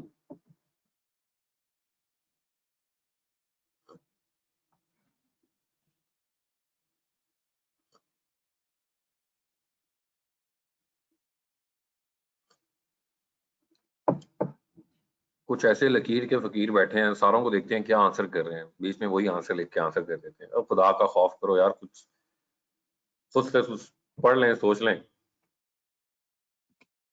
Ji, question number 6,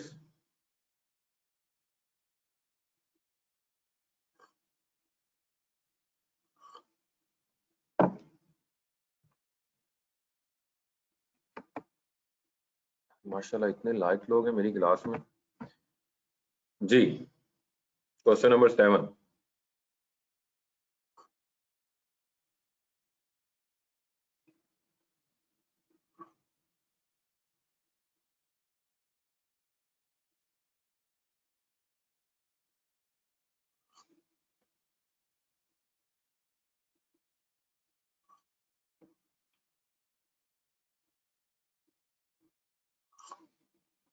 इधर आवाम फिसल गई थोड़ी सी। हाँ, ट्रू फॉल्स, ट्रू फॉल्स यहाँ देखने को मिला मिक्सचर।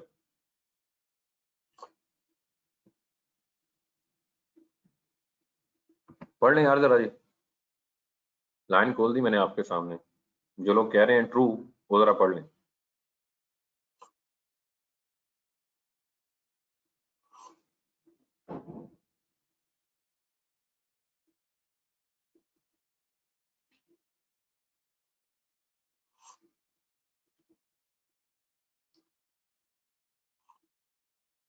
हाँ जी, समझ आई है।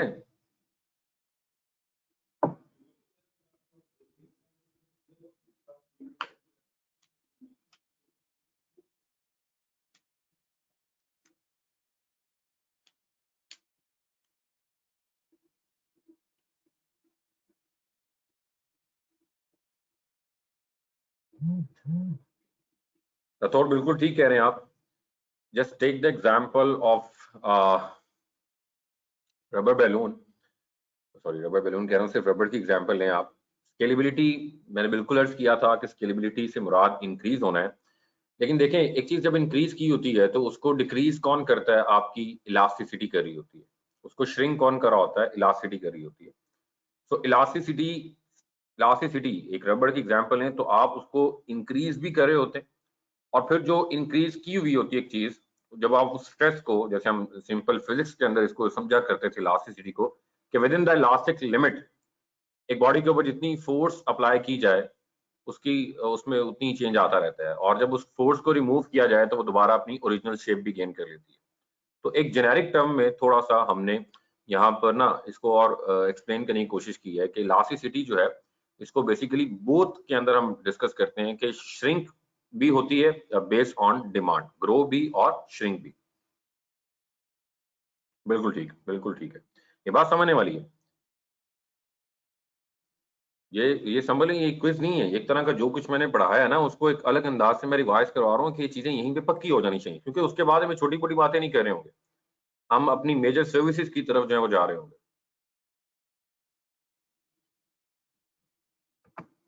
ओके, क्वेश्चन नंबर 8,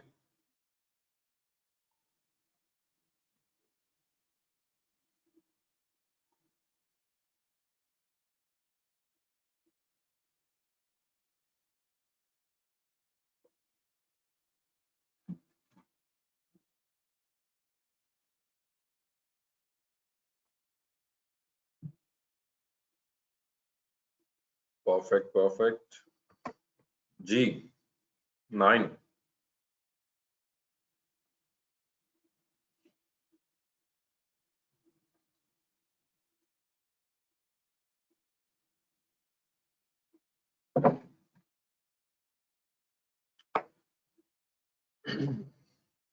बिल्कुल ठीक है जी। Availability zones is an isolated data centres. नहीं यार, ये थोड़े से बस कुछ क्विज से हर सर्विस के साथ मैं आप लोगों से क्विज लिया करूंगा। ये तो खैर बहुत आसान सा क्विज था, क्योंकि अभी तक हमने कुछ बेसिक चीजों को ही डिस्कस किया था और हाई लेवल उनका इंट्रोडक्शन किया था, तो बहुत आसान सा एमसीक्यू था। लेकिन मेरी कोशिश ये रहती है कि मैं हर एक टॉपिक के साथ, हर सर्विस के साथ जो है ना एक क्विज रखा जाता है, ताकि उसको अल्टीमेटली हम समराइज कर सकें। तो यू विल सी कि AC2 और VPC के अंदर भी हमारे क्विजेस हैं जो कि हमें बहुत वो इतने आसान नहीं होंगे, थोड़े से टेक्निकल होते हैं वो, लेकिन उतना टेक्निकल हम डिस्कस भी कर रहे होंगे तो इंशाल्लाह वो भी हमें आसान ही लगेंगे। ठीक है, तो यार ये एक बेसिक और हाई लेवल इंट्रोडक्शन था। इसके बाद हमने जो बेसिकली स्टार्ट करना है ना, वो हमने यहाँ से नहीं करना, हम बिल्कुल EC2 की तरफ आएंगे, लेकिन उससे पहले हम बेसिकली बात करेंगे सिक्योरिटी की, सबसे पहले हम सिक्योरिटी की बात करेंगे और सिक्योरिटी के अंदर हम बात करेंगे IAM की, आइडेंटिटी एंड एक्सेस मैनेजमेंट। हाँ जी, मैं बिल्कुल ब्रेक की तरफ आता हूँ। ब्रेक की तो ऑप्शन नहीं थी यार किसी सवाल के अंदर। ब्रेक के बाद ही स्टार्ट करेंगे, बस हौसला रखें, थोड़ा सा करते हैं ब्रेक।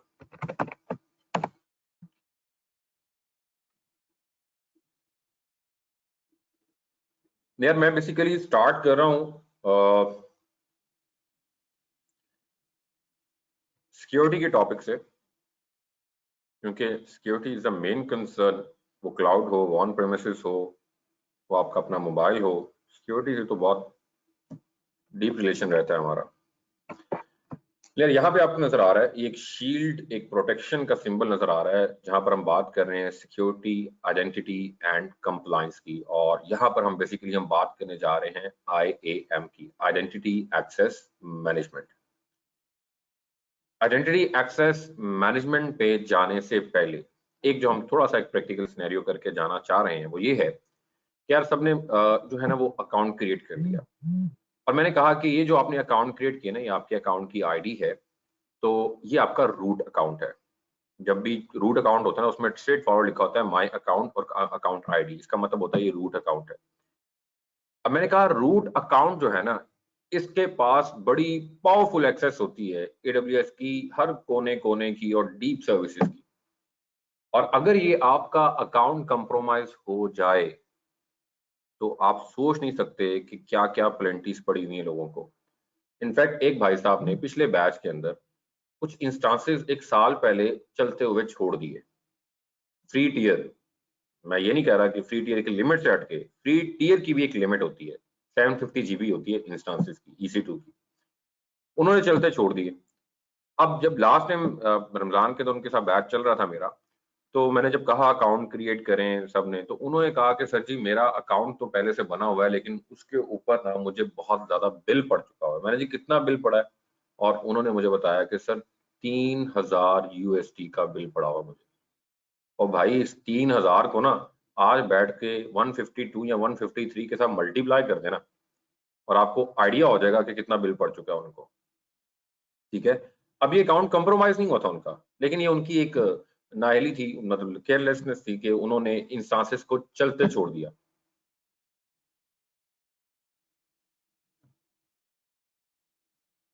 यार वो तो अकाउंट क्रिएट करने पे है भाई। तो ये 3000 USD जो है उनको बिल पड़ गया। अब आप रूट अकाउंट को कैसे सिक्योर कर सकते हैं, उसको करने का तरीका जो है बड़ा आसान है, लेकिन मैं ये चाहूंगा कि आप एक दफा इसकी लैब करें और उसके बाद इसको रिमूव कर दें। क्यों? उसकी वजह यह है कि उसकी वजह यह है कि अगर वो जो कोड्स आते हैं ना, वो कोड्स अगर आपका मोबाइल मतलब गुम हो जाए या चोरी हो जाए, अल्लाह ना करे ऐसा हो, या वो ऐप के साथ कोई मसला आ जाए, आपको कोड रिसीव ना हो, तो आपको रूट अकाउंट की एक्सेस नहीं रहती। मेरे साथ ऐसा 2 दफा हो चुका है, क्योंकि मैंने ब्राउजर के साथ इंटीग्रेट किया था लैब करवाने के लिए स्टूडेंट्स को, तो ब्राउजर में कोई इश्यू आया। अब कोड्स आ रहे थे डायरेक्टली ब्राउजर के ऊपर, ब्राउजर के ऊपर वो मैंने जो है ना वो डीएसोसिएट कर दिया था उसको। तो अब मैं अपने अकाउंट पे लॉग इन नहीं कर पा रहा था। फिर खैर मैंने सपोर्ट को कॉल की, उनकी 3 से 4 दिन बाद मुझे कॉल आई, तो उन्होंने मेरी जो है ना वो MFA होता है, मल्टी फैक्टर ऑथेंटिकेशन, उसको रिमूव कर दिया। वेरिफिकेशन के बाद ईमेल पे मुझे कोड भेजे, कहा ये कोड बताएं हमें। मैं उनको कोड बताया, तब जाके उन्होंने मुझे मेरे अकाउंट की एक्सेस की। तो जो मैं लैब करवाने जा रहा हूँ, आप लोगों ने वन टाइम प्रैक्टिस के लिए मेरे साथ ही कर लेनी है, और जैसे मैं बताऊंगा उसको रिमूव भी कर लेना है। उसके बाद आपने ये काम नहीं करना। ठीक है? तो रूट अकाउंट के ऊपर जैसे आप लोग फेसबुक पे नहीं करते कि आप ईमेल भी देते हैं, पासवर्ड भी देते हैं, उसके बाद आपके मोबाइल के ऊपर क्या आता है? एक कोड आता है। हालांकि किसी आपका मतलब अकाउंट कंप्रोमाइज हो गया, ईमेल और पासवर्ड किसी को पता चल गया, लेकिन जब तक वो कोड नहीं एंटर करेगा तब तक वो लॉगिन नहीं हो सकता। तो इस ऑथेंटिकेशन को हम बोलते हैं multi factor authentication, MFA, multi factor authentication. अब ये जो मल्टी फैक्टर ऑथेंटिकेशन है, अगर आप अपने रूट अकाउंट पे इसको अनेबल करना चाहें, तो आप माई सिक्योरिटी क्रेडेंशियल्स पे जाते हैं, और माई सिक्योरिटी क्रेडेंशियल्स के अंदर यहाँ पे आपको नजर आ रहा है मल्टी फैक्टर ऑथेंटिकेशन। आप इसके ऊपर क्लिक करते हैं, सो वो कहता है use MFA multi factor authentication to increase the security of your AWS environment. Signing into MFA protected accounts requires a username, password and authentication code. तो तीन चीजें, username, password and authentication code. अगर आप मल्टी फैक्टर ऑथेंटिकेशन अनेबल नहीं करते, activate नहीं करते, तो डेफिनेटली ये तीसरी ऑप्शन, ये तीसरा कोड जो है वो आपसे नहीं पूछा जाता। आप इन दो के साथ ही क्या कर रहे होते हैं, लॉग इन कर रहे होते हैं। लेकिन अब आपने देख लिया है कि इसके अंदर फर्दर उन्होंने क्या किया है कि यूजर नेम, उसके बाद कैप्चा, कैप्चा के बाद आपसे पासवर्ड, और पासवर्ड के बाद अगर आपने MFA एनेबल किया हुआ है तो ऑथेंटिकेशन कोड पूछा जाएगा फ्रॉम एन MFA डिवाइस। अब MFA डिवाइस जो है ना वो हमारे पास तीन तरह की ऑप्शंस होती हैं उसके अंदर। तो वो तीन तरह की ऑप्शन कौन सी, अगर आप क्लिक करते हैं तो वो ये तीन ऑप्शन हैं आपके पास। एक है वर्चुअल MFA डिवाइस, एक है U2F सिक्योरिटी की, और एक है अदर हार्डवेयर MFA डिवाइस जो कि गमाल्टो टोकन होता है। ये बेसिकली थर्ड पार्टी डिवाइसेस हैं, यूबी की और गमाल्टो, ये बेसिकली थर्ड पार्टी डिवाइसेस हैं जो जिसकी तरफ हम बिल्कुल नहीं जा सकते, डेफिनेटली ये परचेज करनी पड़ती है आपको। एक है आपके पास जो पहली ऑप्शन है जिसको हम यूज करेंगे वो है वर्चुअल MFA डिवाइस। इसके लिए आपको क्या करना पड़ता है, अपने कंप्यूटर के अंदर, लैपटॉप के ऊपर या टैबलेट के ऊपर एक ऑथेंटिकेटर ऐप यूज करनी पड़ती है, जो आप गूगल ऑथेंटिकेटर भी यूज कर सकते हैं अपने ऐप स्टोर से, गूगल ऑथेंटिकेटर, और एक और बड़ी जबरदस्त किस्म की ऐप है वो है ऑथी। ऑथी जो है, I will prefer Authy instead of Google authenticator, क्योंकि गूगल ऑथेंटिकेटर में एक वक्त में सिर्फ एक ही कोड आपको रिसीव हो रहा होता है। So if you have multiple accounts और आपको मल्टीपल कोड सेम टाइम के ऊपर एक्सेस करने हैं तो उसके लिए ऑथी इज अ गुड ऑप्शन। ठीक है, तो आप फर्दर और भी बहुत सी एप्स हैं, अगर आप देखना चाहें तो यहाँ पे क्लिक करें AWS मल्टी फैक्टर ऑथेंटिकेशन पे, और यहाँ पर अगर आप जाएं तो there is a list of virtual MFA applications, Android और आईफोन के लिए, दोनों के लिए सेम है, और ये आपको नजर आ रही है। Authy, Duo Mobile, LastPass authenticator, Microsoft authenticator and Google authenticator. मैंने अभी आपको सिर्फ दो के नाम बताए थे, और इन दो में से आई विल प्रेफर ऑथी। तो Authy is the best option. तो जो एंड्रॉइड के लिए वही आईफोन के लिए, आप देख लें लिस्ट सारों की सेम है। ठीक है, तो बाकी जो हमारे पास जो है दूसरी थर्ड पार्टी डिवाइसेस हैं, हम बिल्कुल भी उसकी तरफ नहीं जा रहे। आपने वो करना है यार, ये कर लें, कोई मसला नहीं है मुझे, मतलब आपके पास है तो ठीक है। तो ये ऐप्स हैं बेसिकली। ठीक है, तो ऑथी आप लोग इंस्टॉल करके रखेंगे ब्रेक के बाद, और उसे इंस्टॉल करके रखेंगे। आगे के स्टेप्स में आप लोगों को बताऊंगा। तो जिन लोगों ने लैब साथ करनी है वो बिल्कुल जरूर करें, लेकिन रिकमेंडेशन मैं ये कह रहा हूँ कि ये लैब करने के बाद मैं आपको रिमूव करके भी दिखाऊंगा, तो आप लोगों ने साथ साथ रिमूव भी कर लेना है। ठीक है, फ्री टियर अकाउंट है, कहीं नहीं जाता, बस अपने क्रेडेंशियल्स शेयर नहीं करने कभी किसी के साथ, कभी किसी दोस्त के साथ भी आपने ये क्रेडेंशियल्स शेयर नहीं करने अपने रूट अकाउंट के, अदरवाइज आपको पे करना पड़ेगा, प्लेंटी पड़ सकती है आप बहुत ज्यादा इसके ऊपर आपको। ठीक है, सो एक ऐप जो है ऑथी की, आप लोग डाउनलोड करके रखें अपने ऐप स्टोर से। हम यहाँ पे लेते हैं एक छोटी सी ब्रेक, और ब्रेक के बाद ये लैब करते हैं और आगे IM की तरफ फर्दर मूव करते हैं। आज का टोटली हमारा जो काम होगा टोटली लैब बेस्ड होगा, थोड़ा थोड़ा पढ़ रहे होंगे साथ साथ लैब कर रहे होंगे, पढ़ रहे होंगे साथ साथ लैब कर रहे होंगे। तो थ्योरी वाले काम गुजर गए, अब टोटली प्रैक्टिकल बेस्ड काम चलेगा हमारा। इंटरेस्टिंग है, मजा आएगा आप लोगों को अगर आप लोग साथ साथ चलते हैं। तो ब्रेक के बाद मिलते हैं जी, यहाँ पे एक ब्रेक करते हैं, और ब्रेक के बाद यहीं से हम कंटिन्यू करेंगे। ऐप डाउनलोड करके रखिएगा। तो कब आना जी आप लोगों ने वापस, कब आना पसंद करेंगे आप लोग?